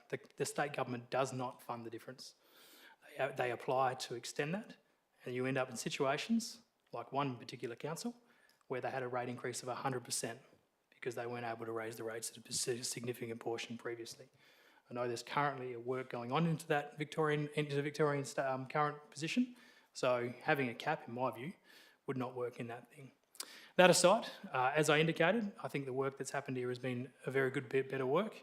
There will be continuing a live document, and even as we're aware when we do our budget next item, we adopt a budget. Budgets do move from time to time. Things come up that aren't expected, and we've had a number of things come up this year which weren't expected. Some are very positive, which is good. Some are obviously increased expenditure which we didn't foreshadow or see.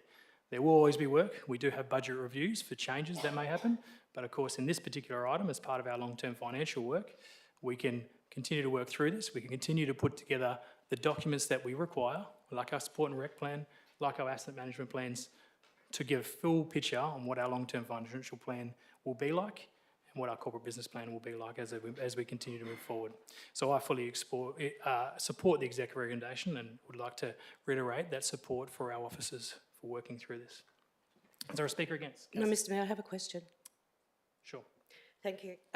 Just in relation to long-term financial plan, page 18.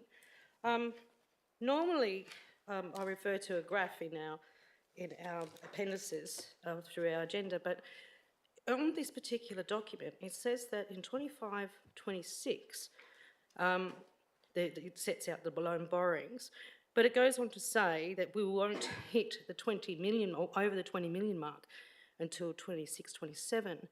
I'm on the understanding and the impression from my readings previously that from 2025 to 26, we will hit the 20 million borrowings mark, sir. It's not actually written in this document. Can you clarify that, please, sir? Sure. Can you just address which page that was? Sorry, Councillor Stepp. 18 on the long-term financial plan, sir. And sir, normally the borrowings are listed here. and it's not this evening. The borrowings, the outline of the borrowings is in the annual budget on the next part, Councillor Steck, and I guess the long-term financial plan would be a lot yet to be determined. So the question around was page 18. Yep. Was around our loan borrowings of going. Yeah. So the graph. Sorry, just to interrupt. Yes, that's okay. It doesn't actually say the loan borrowings for next year will hit 20 million, sir. I suggest it does in the paragraph next to it. In 2024, we'll peak in 2026-27 at 22.6 million. Yeah, but that's the following year after, sir, not the year prior. CEO, do you have any comment on that? I believe that's an accurate representation of what our loan borrowings will be. But Yeah, I would agree, Mayor. I'm just reading it myself, unless the Manager of Finance wants to make a comment.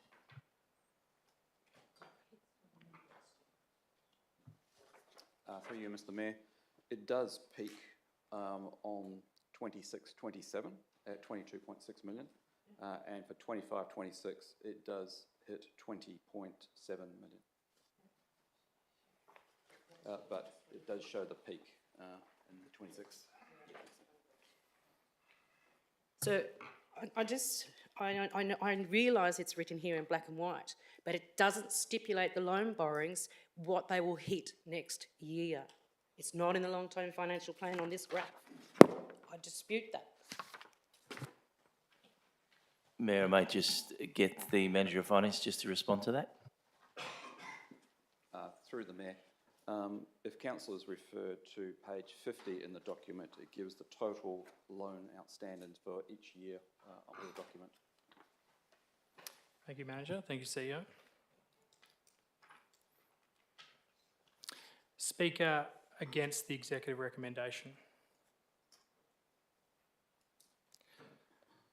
Councillor Andrew? Nothing further? Councillors, I'll put the executive recommendation. Those in favour, please indicate. Those against? 2 against, that's carried. Thank you. Item 7.2 is the adoption of the City of Bunbury 2024-25 budget, which the minute taker just updated. Thanks for that. Do I have a mover for this executive recommendation? Let's get this on the table first.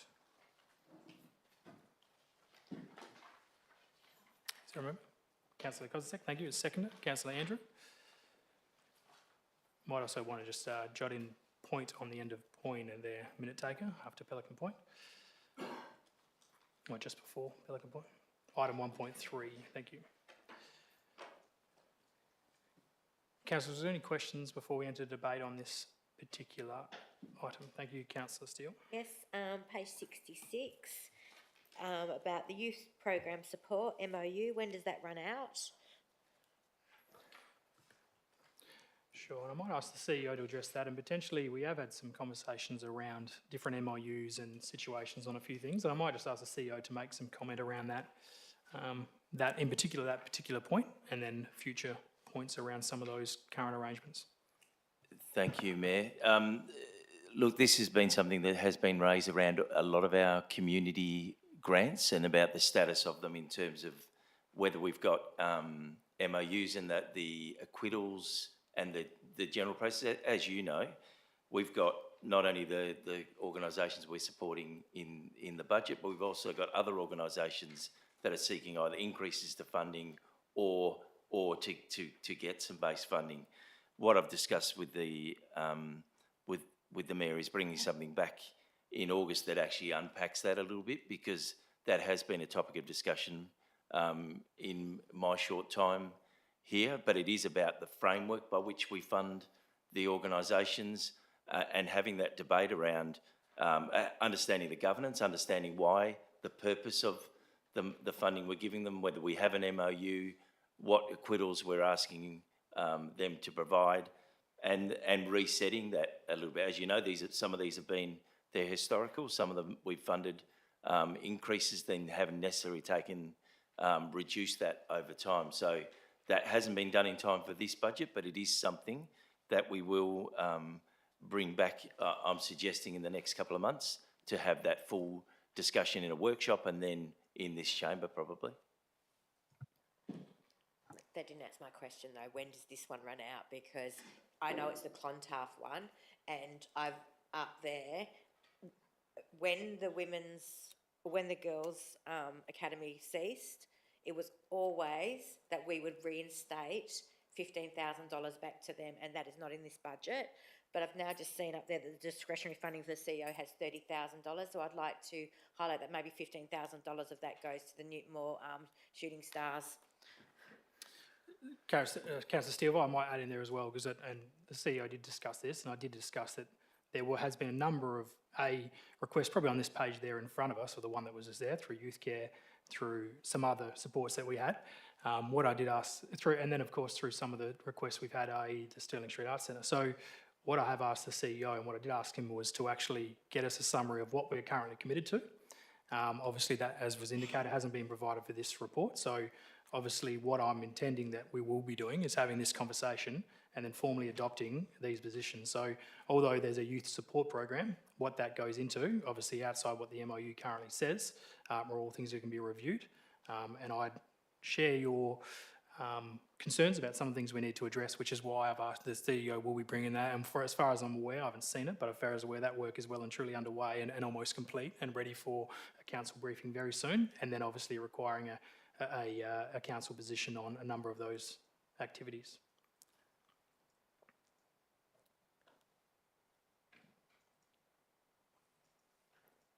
Councillor Andrew, question? Sorry, Mr Mayor, just to follow up, I understand that the CEO is going to bring it back in in August. Is there an opportunity tonight to add an additional point to, I guess, clarify when that will be brought back to this meeting for discussion, because it is a topic of hot debate, and it may put some members' minds at ease that it will be coming back. CEO, how do you feel about that? Is there a point 2? We've got point 1, the ones. Is there a point 2 that you could potentially word up something? And I'm just wondering from a government's point of view how that works.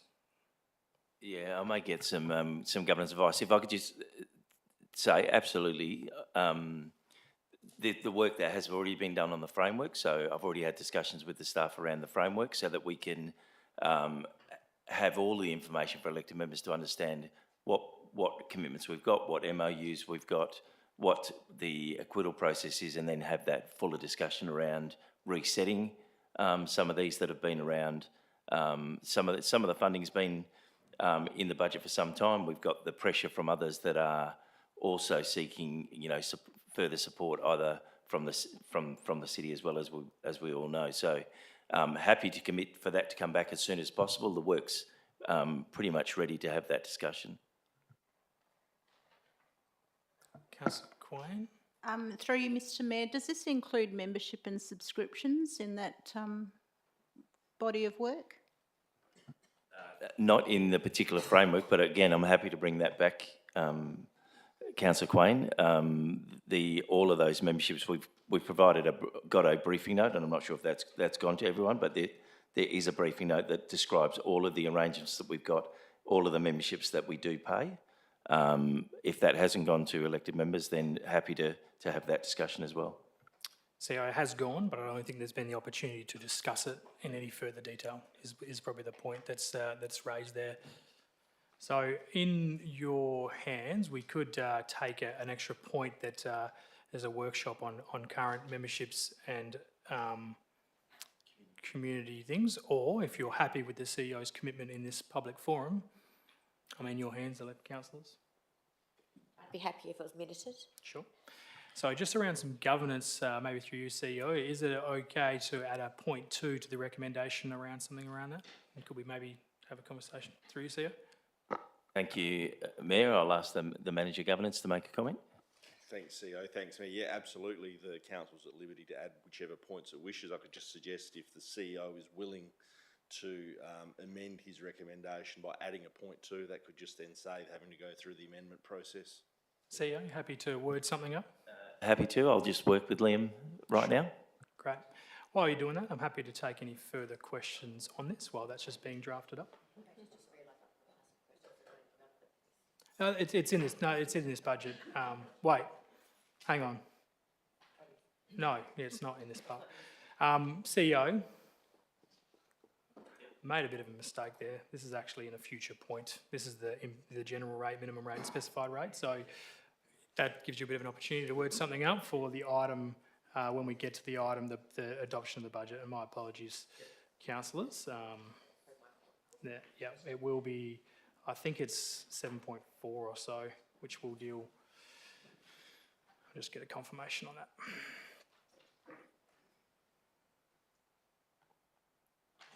No. Mr Mayor, are you taking each of the items separately? So for you are. Yep. So it'll be 1, 2, all the way through, and I think.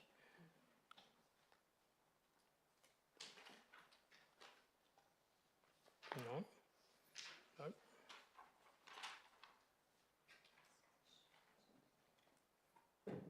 I'm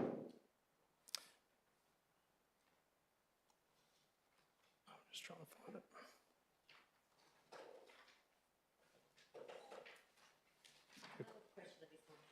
We're waiting Yeah, then, while we're looking at that, that's great. because this thanks. actually is relevant to this thing, which my other question wasn't, so sorry. Yeah, sure.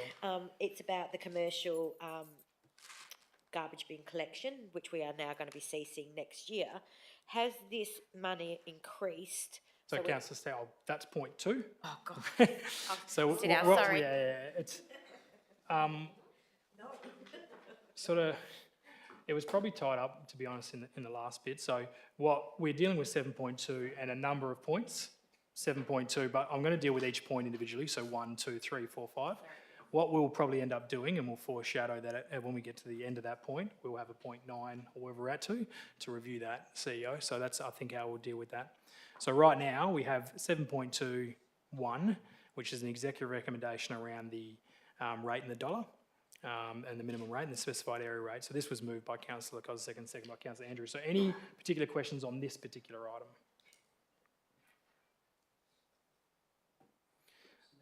Councillor, Question. sure. Trying to find it quickly, but there's something in here about we're proposing.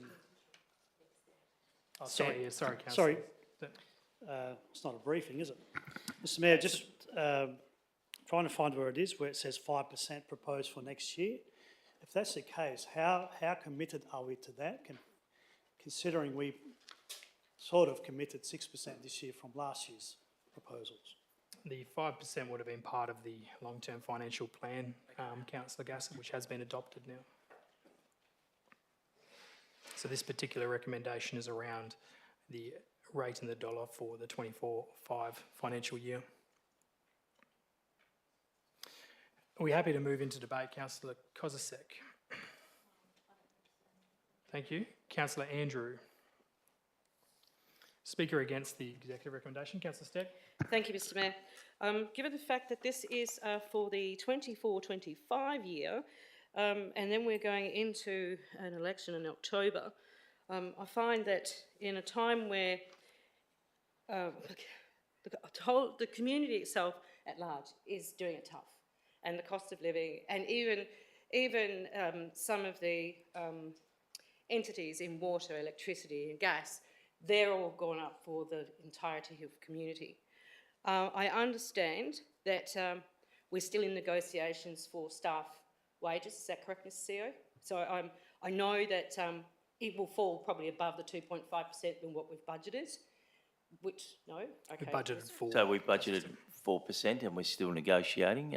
We're expecting that to be, sorry, Mayor, we're expecting the feedback on the latest negotiations in the next couple of weeks. Okay, thank you, sir. Well, I just find that a lot of people are, and banks are showing, that a lot of people are missing their mortgage payments already. And I'm of the view that inflation is not even remotely anywhere near this, 11.43%. It's only 4% and go probably at 5% by the end of August. However, the city needs to learn to tighten its belt in some ways, no different than any other household.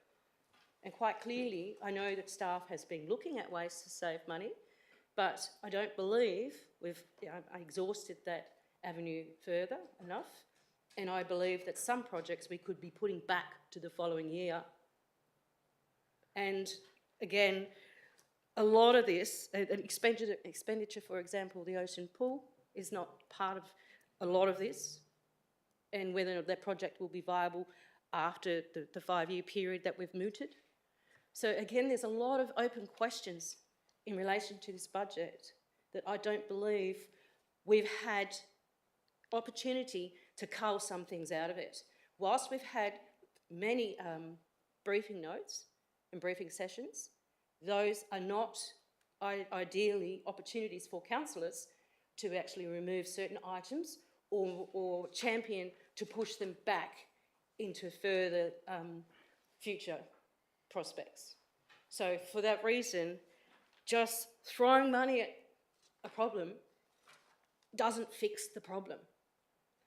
And especially when you're spending someone else's money, I find my fiduciary role is to look after the economics of the city, and I also have the community in mind. Thanks, Councillor Steck. Is there a speaker for the executive recommendation which is in front of us? No speaker for. Councillor Kozisek, you can close the debate. Thank you, Mr Mayor. I hadn't planned to say anything, but I'd just like to thank the staff for the time that's been put into this document.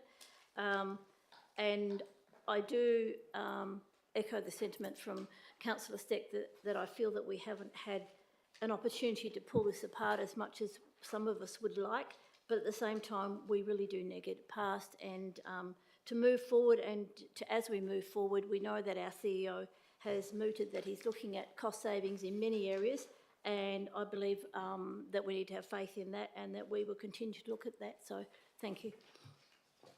Thank you. Those in favour of executive item there in front of us, please indicate. Those against? That's carried. Thank you. So we move to 7.2.2, which is the refuge collection and waste minimisation charges, the budget.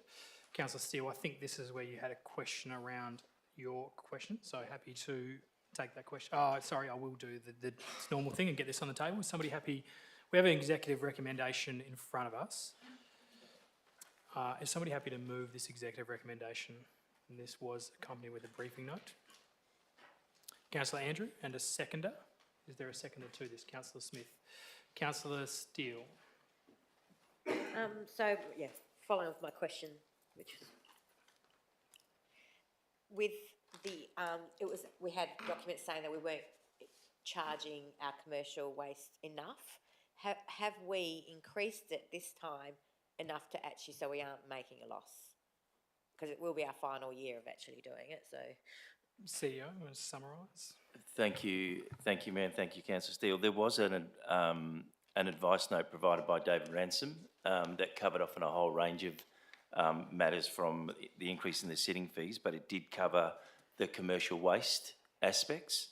I've got a copy of that here, but what the intent is to charge cost recovery for the remaining 12 months, recognising that may force some to make that decision earlier, and that will help in the transition as well, rather than having that being subsidised again by the our waste reserve, and essentially the $500,000 that we could recoup can go into the waste reserve.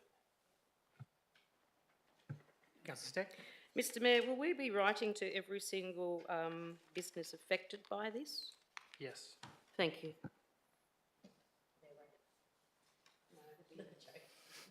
No, there'll be a separate letter going to them, including conversations to support them through any transition period.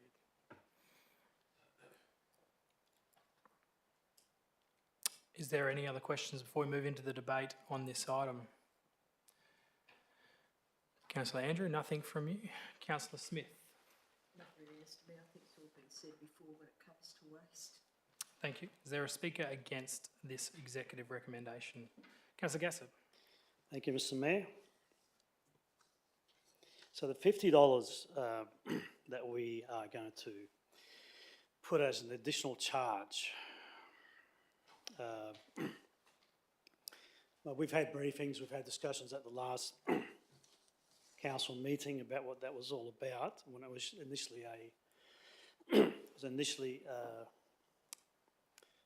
what was it? Anyway, it was a different, levy, that's the one.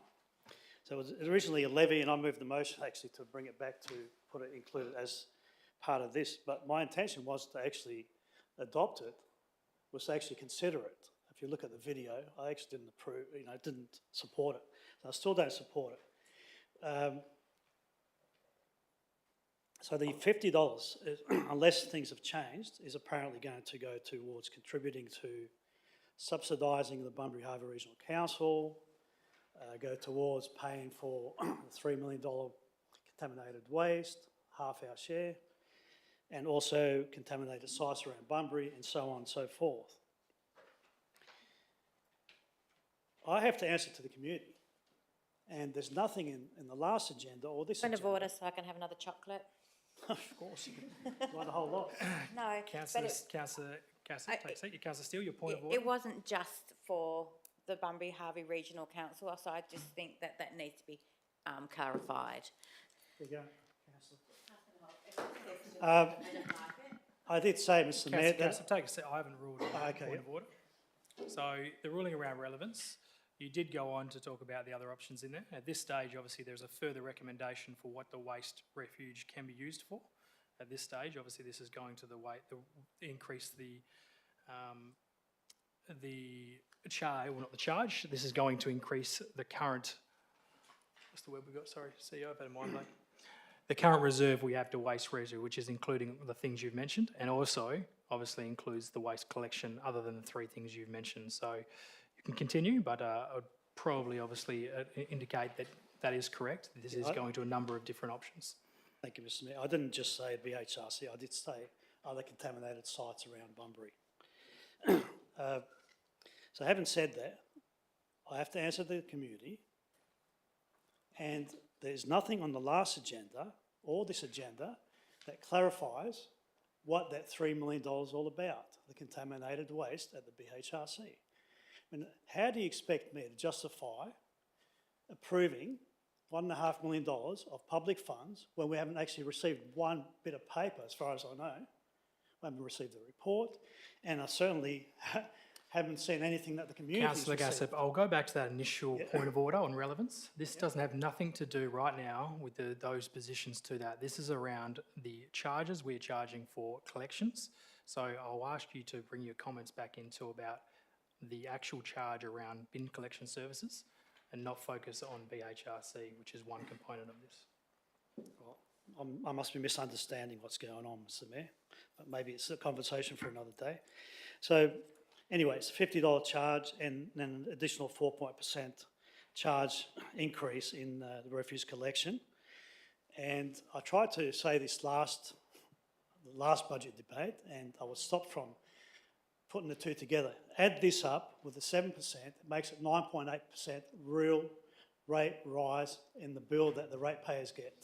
It's not 7%, 9.8%, and that is what the officers showed us at one of the briefings when we talked about 7%. So the community is doing it tough, Mr Mayor. I got called out about 3 weeks ago to a business. It was having some issues. By the time I got there that afternoon, the bailiff changed the locks on the business. He lost everything. He lost his family, his wife, his house. And then he confided in me that, he's actually sleeping on the site as well. And because of variable outgoings. So 7% or 9%, whatever it is, to a business that saves $1,000, they have to make something like $10,000 to clear that sort of money. That's it's economics 101, so please, that's the case. So as I said, I have to answer the community. I will not support this $50 levy until we get much more detail about what it's all about. Sorry, point of order again, but There's no- the $50 levy is not even in what you're talking about. There's no comment around a levy, Councillor Gassip, so you can talk about a $50 increase. Sorry, yeah, okay, it's not a levy, it's a new charge, but it was a levy, proposed levy before. That doesn't change the intent of what I'm saying. I might have made a typographical error, but it doesn't change the intent. It's a additional $50 charge that the ratepayers have to pay. Okay, so I'm going to leave it at that, Mr Mayor. You want another chocolate? Thank you. Is there a speaker for this recommendation? I just have a question, Mr Mayor. Councillor Steck? Thank you. In relation to the commercial charges for the bins, will we be offering, because we are not going to be continuing those from the 1st of July next year, will we be offering our clients or persons who are entering our services opportunity to get out of contracts, to find new opportunities for them, considering we won't be operating since the 1st of July? There's currently no contracts with any of our current users of the commercials. They can. And part of the process, there has been some conversation around some of the commercial operators who actually don't have the 1,000 litre bins and they use some of the 140 or 240 litres. That will also be investigated during this 12-month period to whether or not they'll stay as part of the residential pickup as well.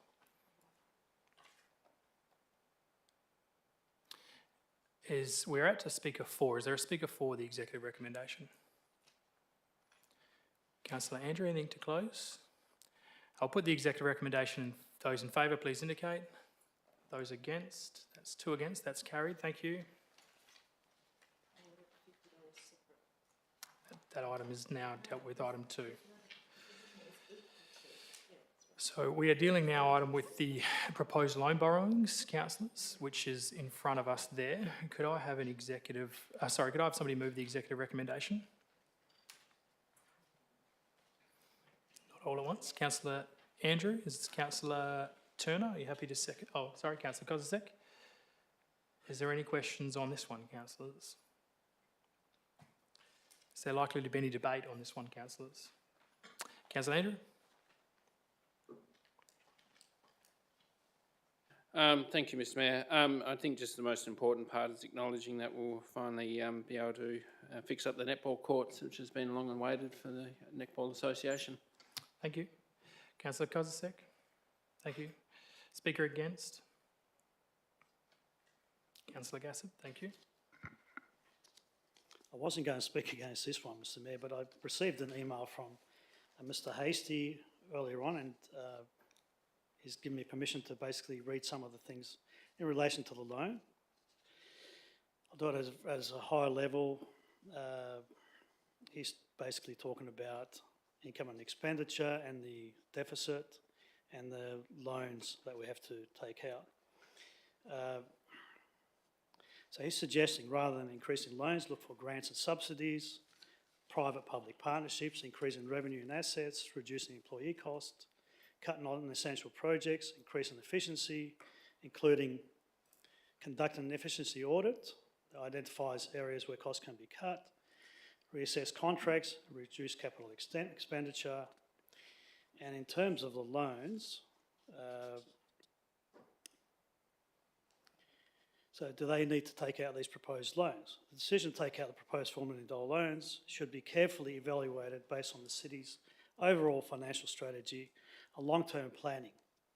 And he's made some points to consider: infrastructure costs, $3 million, interest payments, the effect of that, and debt servicing, reallocating existing cash funds, seeking additional revenue, and cost reductions. And I'm hoping cost reductions doesn't mean reductions in services.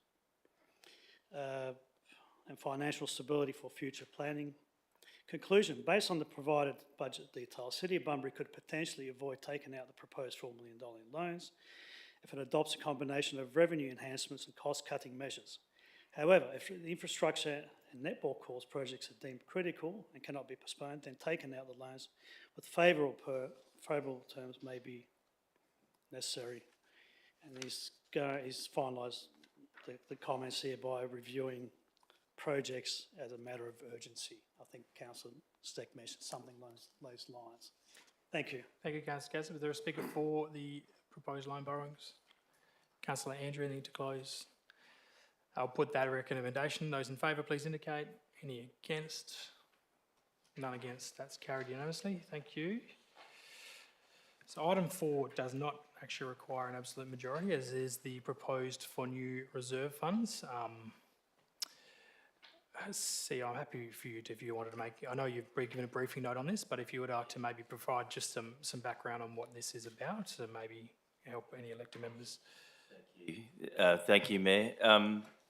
Look, these are three reserves that I think it would be useful for the city to have, and it is about ensuring that we properly plan for future expenditure as we go forward. From an IT perspective, I'm used to having, IT is a big area for the city, and we do have major systems that will need to be upgraded as we move forward. I'm looking at the ICT plan as we speak, and we've put some additional governance over that. Once you've agreed on the plan, then it's about your capability and your capacity to fund that. So I want to build that in, like any other major asset that we have a reserve so that we can put money aside so that we can replace our major systems when we need to.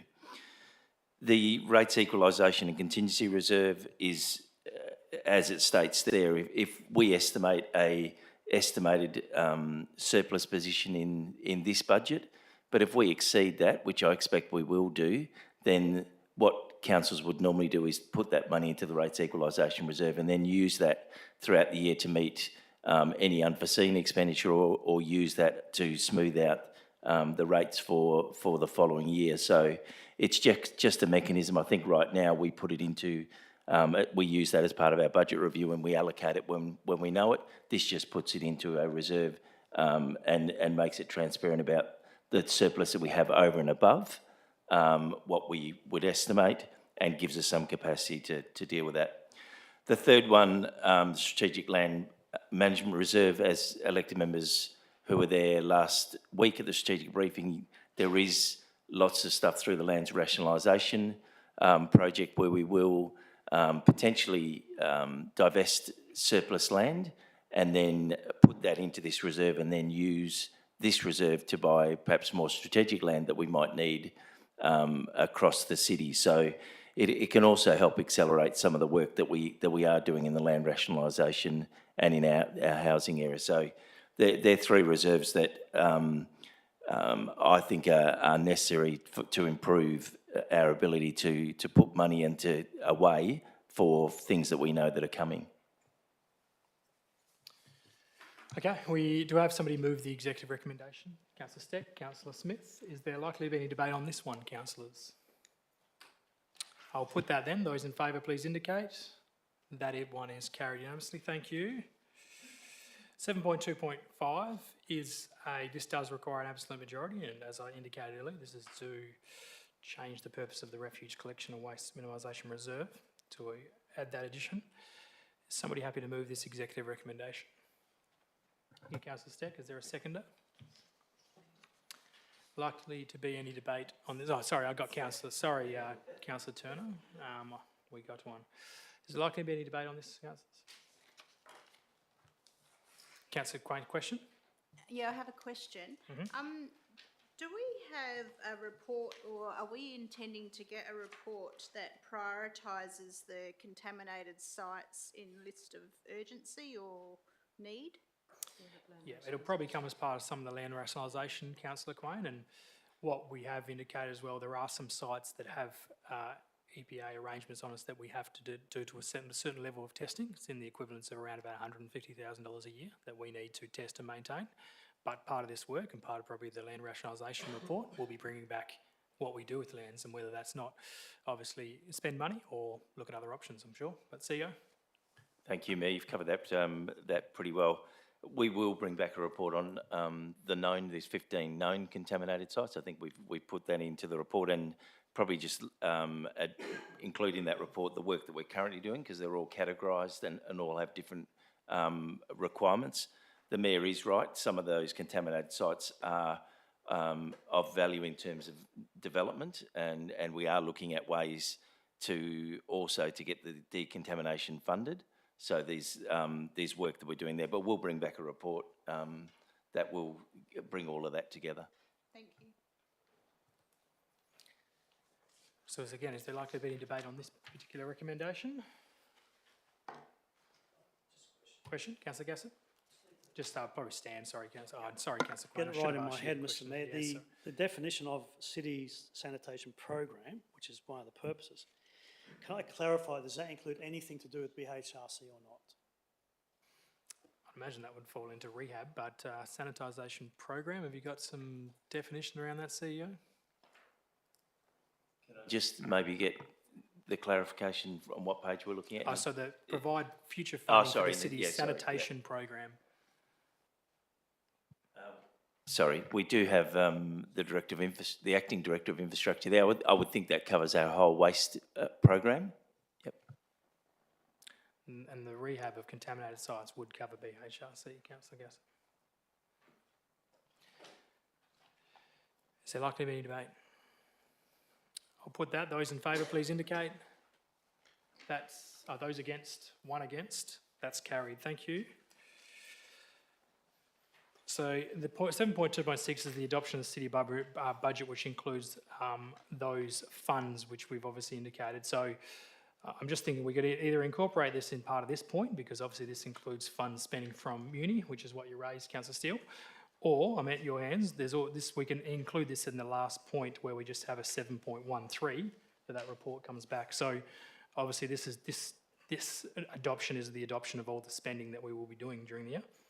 So in your hands, we can incorporate a point 2 in this to bring back a report, or we can include that at the very end of the report.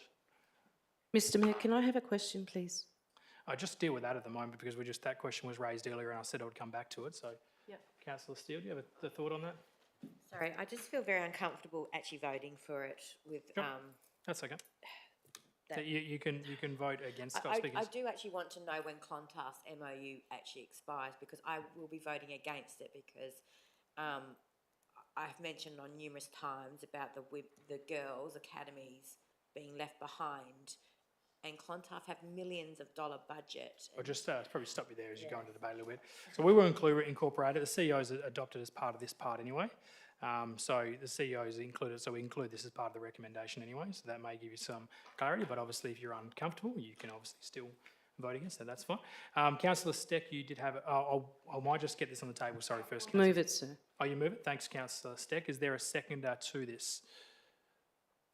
Thank you, Councillor Kostek. Councillor Steck, you had a question? Yes, Mr Mayor. In relations to our partnership with the Busselton Airport, I know it's not listed here, but we do give them $10,000 a year, and we have got airport on our 1.1. The question just relates to, can we look at lobbying with the Minister and the City of Busselton in relation to flights directly from Busselton to Singapore, either through Virgin, Jetstar, or the Singapore budget airline, which is Scoot. Sure. You will need permission from the Minister and the Federal Minister, but I would like to moot that because they are actually flying Scoot direct through Broome through to Singapore. Thanks, Councillor Steck. Well, I'll probably refer, I'll CEO answer as well, grab a seat, but the document you asked me today, which talked about the Walga advocacy pieces, the Southwest Zone, if you had a chance to look at that yet, that did also include an advocacy piece as one of the top priorities for the 12 local governments to support the expansion of the Busselton Airport, which obviously the city supported as well. So we'll continue to support through that, and as we're probably, and everyone in this room is pretty well aware, that airport will need an upgrade before it be able to take on some of those international flights. But certainly it's in the current works that we're doing. But see, I don't know if you have any further comments around that. The only further comment that I'd make, Mayor, is that we do have our own advocacy positions that we're bringing back, and what we've done is looked at all of the advocacy across SWALGA, the BGA, the city, the minister's priorities. So we're bringing that back as a piece of work as we're required to review those advocacy priorities, so we can have that discussion when we bring that back. That's probably a better forum, Councillor Steck, and we can debate the level of priority that we can have on that as opposed to other priorities. CEO, any idea of when that's coming back to give some go? I'm pretty sure that's August. We had that discussion with the economic development team today, so we're looking to bring that back in a strategic workship. In the next couple of rounds, Councillor Steck. That's great news. Thank you. We're really looking forward to mooting and lobbying with that. Great. As much as we possibly can. But is this a question? No? No, I'm just going to move on to Speaking for this? Speaking for the budget options. Yep. Look, these are obviously some of them are just operational, like meat inspection and so on. But the Hay Park Regional Athletics Track does need more work, and I just fully support all of these projects proposed. Thank you. Well done to staff for listing them. Thank you. Is there sorry, the seconder was Councillor Kosick. Councillor Kosick, is there a speaker against this? Councillor Gasson? I might as well, Mr Mayor. It's not such a aggressive opposition to this, but I did vote against the waste fee, and that's included in here, so by default I'll have to vote against this. Mr Mayor, the municipal fund number 1.7, City of Bunbury General Parking, and you can take it as a question if you like, but in around February 22 we made a council decision to provide $7 million to Bunbury Harbour Regional Council, $3 million of which came from this parking fund, from a specified parking reserve, I believe, and the terms of that loan were to be determined at a later date. Now, fast forward about 18 months, and it came to our council that we actually convert that loan to a future dividend. Now, I'm not sure whether the future dividend is going to still come back to us. It was actually, the money came from an asset sale. I think it was number 3 car park or one of those car parks. And so I'd like to eventually find out, it doesn't have to be tonight, whether we're actually going to get that money back into that asset, and 2, whether, if not, whether the loan has been written off or has been retained as a non-current asset. So that's all I need to say at this stage. Thank you. Speaker for this particular item? Please show me what the addition was. Point 3. Thank you.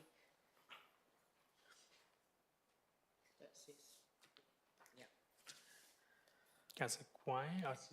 Yeah, Councillor Quine? Through you, Mr Mayor. So point 3, I've just got a question. So will any funds be released before we have that workshop, or will funds be released to the organisations after we've had that workshop?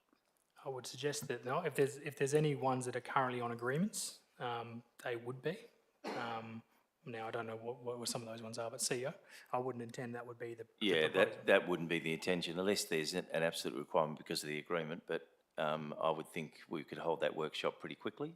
The detail, as I've said earlier, the framework is already being developed and we're ready to go in the next few weeks. I'm going to speak for, even though I For? just said before, yes. Yep. 'cause- Here we are. But I want to make a point, that's all. Sure. Yeah, that's it. So I will be voting for, because I do understand the Clontarf MOU hasn't expired as far as I can tell. I think it is expiring this year. But I just want it noted that my grievance is that the girls have not been put into this after many times I've mentioned during these budget workshops that they are basically the poor cousins. And so I just want it noted that, yes, I still support Clontarf and everything that they do is fantastic, but I'm looking forward to the CEO's document. Thank you. Thank you. Speaker against? Question. Questions? Yeah, sorry, Councillor Andrew. Sorry, thank you. Just on point 3, Mr Mayor, is there just an opportunity, I guess, to add with a report to be brought back to council with the date? Thank you, just so it ties it all sure. up. And I think that's probably obviously the intent. And the intent would be, we obviously don't make decisions in workshops, but we clearly need to probably thrash out and have some good conversations before we allow it, have a proper conversation in here, in this chambers. So would you have some idea about when you would want to do that, CEO, or would time... Thank you, Mayor. I would think if we hold the workshop in August, we can bring a report back for the September round. Thank you. By September. Just a minute take. Are you happy to include that? So you're happy with that? Thank you. Very good. We're at a speaker against. Back to Councillor Steck. Thank you. Those in favour, please indicate. Any against? One against. That's carried. 7.2.7, councillors, the due dates for payment of rates and rubbish collections. Do I... Mr Mayor, can I move to point 6? Point 6? Oh, sorry, I'm one ahead of you. Sorry. Sure. So we're on 7.2.2, which is the due dates. around what we require there. Could I have a mover for that? Councillor Andrew, Councillor Turner, I saw go up first. Missed it the last couple of times, so it's fair. Any debate on this, councillors? Councillor Kozega, question? I just have a question, if I may. I think I brought this up briefly a few weeks ago when we were discussing similar options. I was wondering whether, to alleviate financial pressure, we could offer, instead of 4 instalments, we could offer 5. Yeah, I can see if that's been It's modelled. just something that we did discuss briefly, but that's all. Sure, Thank you. CEO, has that been modelled? I know that, just jump before I see, I know that obviously our rates team are very open to any kind of conversations we can have in terms of our rate collection, but CEO, I'll ask you any other comments? Thank you, Mayor. Most would offer either people to pay in full or 4 instalments, and I'm not sure what our system is capable of doing, whether you could do that.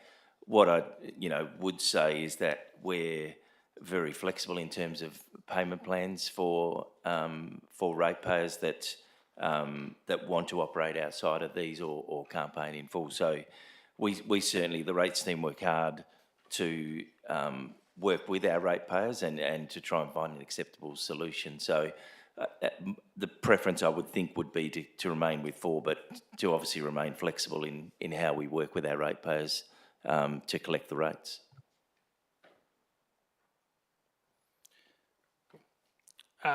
So is there likely to be any debate on this item, councillors? If that's the case, I'll put it. Those in favour, please indicate. Thank you. Councillor Steck, what I'll do, because I think you got an amendment, I might just get it on the table first, unless you're happy to move it. Yes, I'll move it with an amendment. So we'll move it first, get a seconder, if there's a seconder. Councillor Andrew, thank you. Let's hear your amendment first, Councillor Steck. If it's not a significant change, we should be able to potentially take it as an amendment, so we might just have to deal with that. So what's your amendment? Excuse me, I've just written it a little bit rough. So It's all right, that's what I'm going to take us here for. So 6, because I note in 5 it's may apply unpaid debts. So 6 would be staff may use discretion on interest from daily charges, i.e. waive interest charges for those who provide paperwork to show that they are in financial despair. Okay, we might just word this up a little bit to see, first of all... Or rather than despair, financial difficulty. Yep, I might even just ask the CFO. We obviously get your intent there, Councillor Steck, and maybe if the CEO might have any comment or any comment around Thank that. you, Mayor. Just Charges. yeah, There should be charges. just while that's being drafted, I might ask the Manager of Finance to make a comment about some of the flexibility that we do have now. So, Through you, Mr. Mayor, I just want to make a comment that the intention of that point is covered by our hardship policy. So if anyone can't make payments and they're able to substantiate it, we're able to forego any penalty interest and defer any payments until they're able to. So I feel that it's already covered by our hardship policy. That was going to be one of my questions, because I know I brought that in last year. Yeah, and just make sure that hardship policy was forever. We did Cool, thank you. reintroduce the hardship policy. So, Councillor Steck, are you happy with that as it's already part of the hardship policy? Given the Manager for Finances... Given the Manager for Finances provided that the hardship policy still prevails, there's no need for 6 then, Thanks, sir. Councillor Steck. And just for my clarity and the elected members, so through the CEO, that policy obviously was extended, and just confirming that still is in place. thank you, Mayor. My understanding is that it still is in place, and we'll have a natural review period through our policy committee. Great, thank you. And so you're happy with the moving this still, Councillor Steck and Councillor Andrew?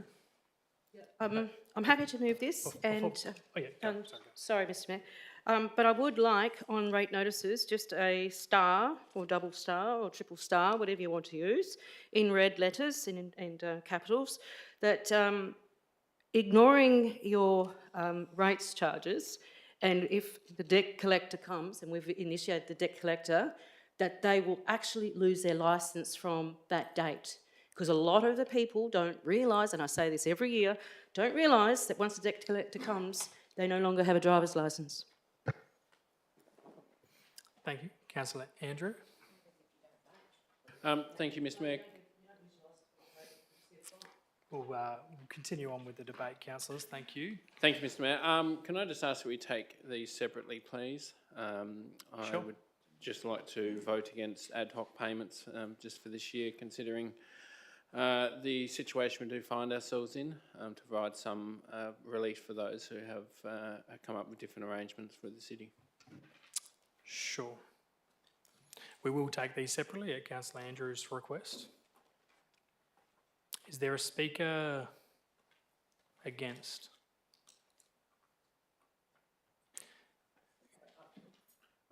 I'm just going to say why I do this, but every year I do vote against the administration fee of the $24 extra. Obviously, I'm going to be voting against it again this year to just make myself the same. Thank you. No problems. Speaker 4. Councillor Steck to close, and then I will take items 1 through 5 separately. Anything further to add, Councillor Steck? No, only that we, as I say, put the notice in that on the rates that if they are referred to a debt collector, they will lose their driver's licence under state legislation. Thank you. So, councillors, will deal with the executive recommendation of point 1. Those in favour, please indicate. Any those against? 1 against. Point 2, those in favour, please indicate. 1, 2, 3. Those against? That particular item is lost. Item 3, those in favour, please indicate. Those against? 2 against. Item 4, those in favour, please indicate. Those against? That one's carried unanimously. Item 5, those in favour, please indicate. Those against? 1 against. So those items are carried minus item 2. Did you get all that, minute taker? Good. We'll see that. Okay, we move along to 7.2.9. The waivers and concessions. Could I have somebody get this on the table, please? Or somebody move this? Councillor Kozisek and then Councillor Steck, seconder. Is there likely to be any debate on this one, councillors? If that's the case, I will move that. Those in favour, please indicate. That's carried unanimously. Thank you very much. 10 to 10, the elected members' fees and allowances. Could I have somebody move this? Councillor Steck, is there a seconder? Councillor Kozisek. Any debate on this one, councillors? Councillor Gassett will. Councillor Steck, anything as the mover? I would just say that when I first started on council some 20 years ago, and quite a much younger woman, the fees that council did provide were, basically tokenism, but now it's more serious in nature because the compliance issue. And when I started, pretty much the compliance was pretty nil. We didn't really have to do much other than obviously don't commit corruption or fraud and maintain the finances of the city, and also of course, interests and financial and so on. But today we have far greater compliance, far greater checks and balances through the local government department and WELGA itself, and WELGA is actually written in the Act. The Act is a very strong document. We also have standing orders and regulations and things, and also required training, which years ago you didn't have to do those required training, and personal development and so on. So I think that the time that councillors actually present and in research and so on is actually really not a lot of payment for what they do for the city. Thank you, Councillor Steck. Councillor Kozisek, anything from yourself? There was Councillor Gassett to speak against.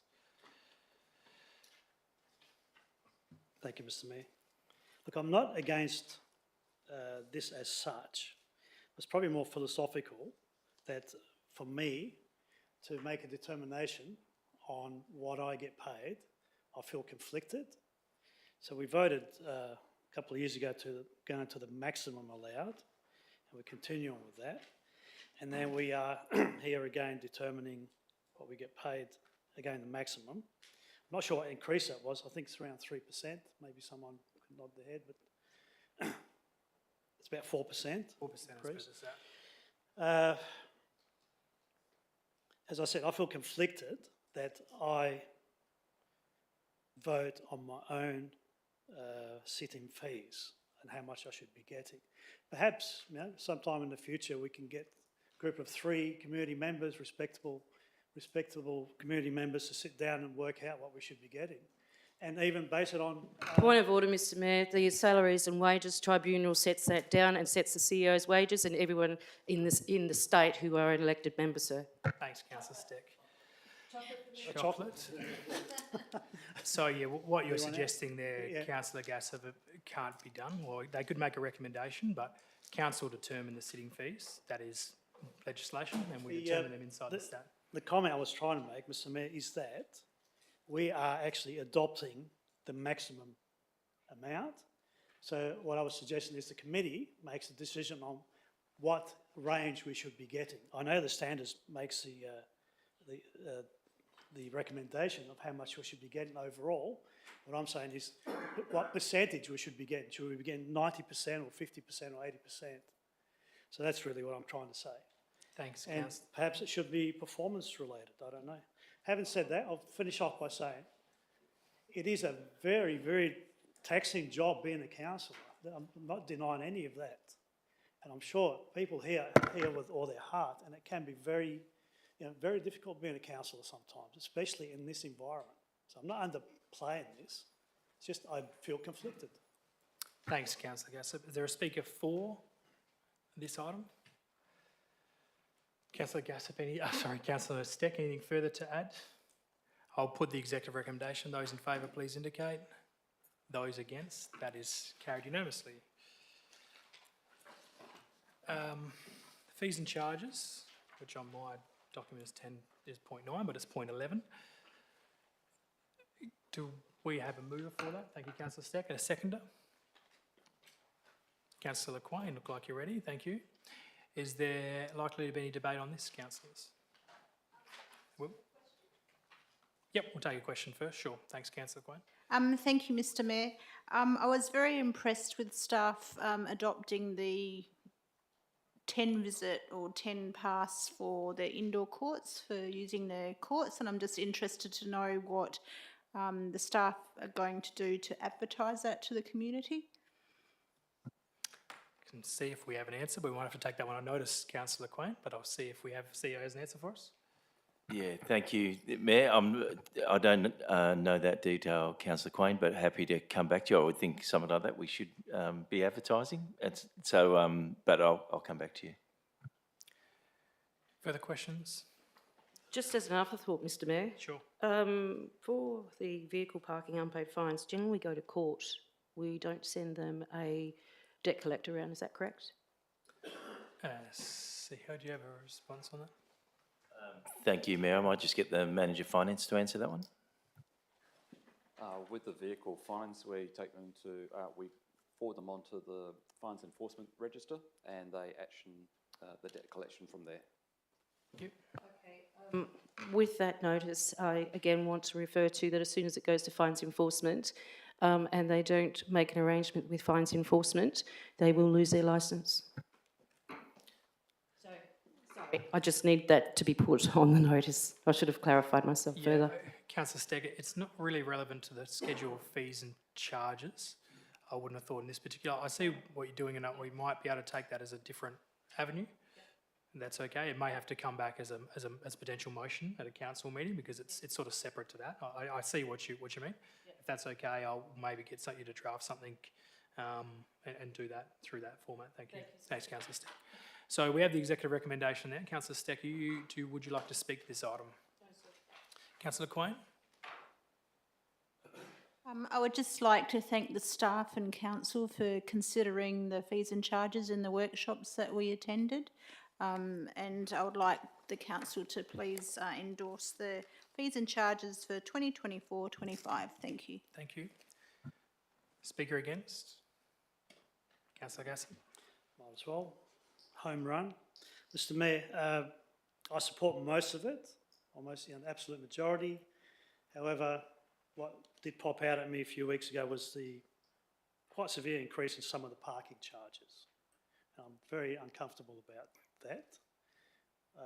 I would have thought we'd be encouraging more utilisation and promotion of the city and the surrounds.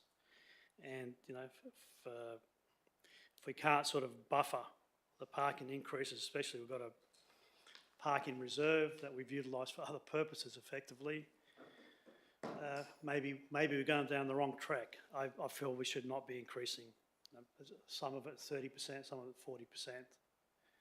Most of it's very low. But yeah, I'm not comfortable with increasing the rate charges, Mr Mayor. The parking charges. Thanks, Councillor Gasson. Speaker 4. Councillor Steck to close. Anything further? I'll put that. Those in favour, please indicate. Those against, 1 against. That's carried. Thank you. And last item, councillors, is a reporting on material variance. Could I have somebody move this? So moved, sir. Thank you. Seconder, Councillor Brown. Likely to be any debate on this, councillors? I just want to thank the staff because that's the one document I look for in all the finances every month. You can make that comment in a moment. I'll ask you, is there going to be any debate? I'm happy for you to open. Debate? No? Councillor Steck, would you like to, as the mover, make a comment? You already kind of have, but we'll take that as noted. Considering the debate's been open, Councillor Brown, anything further to add? Any speaker against this? If that's the case, I'll put that. Those in favour, please indicate. That's carried. Thank you, councillors. I do believe that brings us to, before I do, I would just, I mentioned earlier, but would like to thank our staff for this work, the CEO and his team, but obviously including in that, our elected members who have put together this budget. I believe we will be having a budget breakfast in the near term to address this, which will be open to the public to go through some of the highlights. But thank you again, staff. Thank you again, councillors. Thank you for those who attended here and online. I declare this meeting closed. Thank you.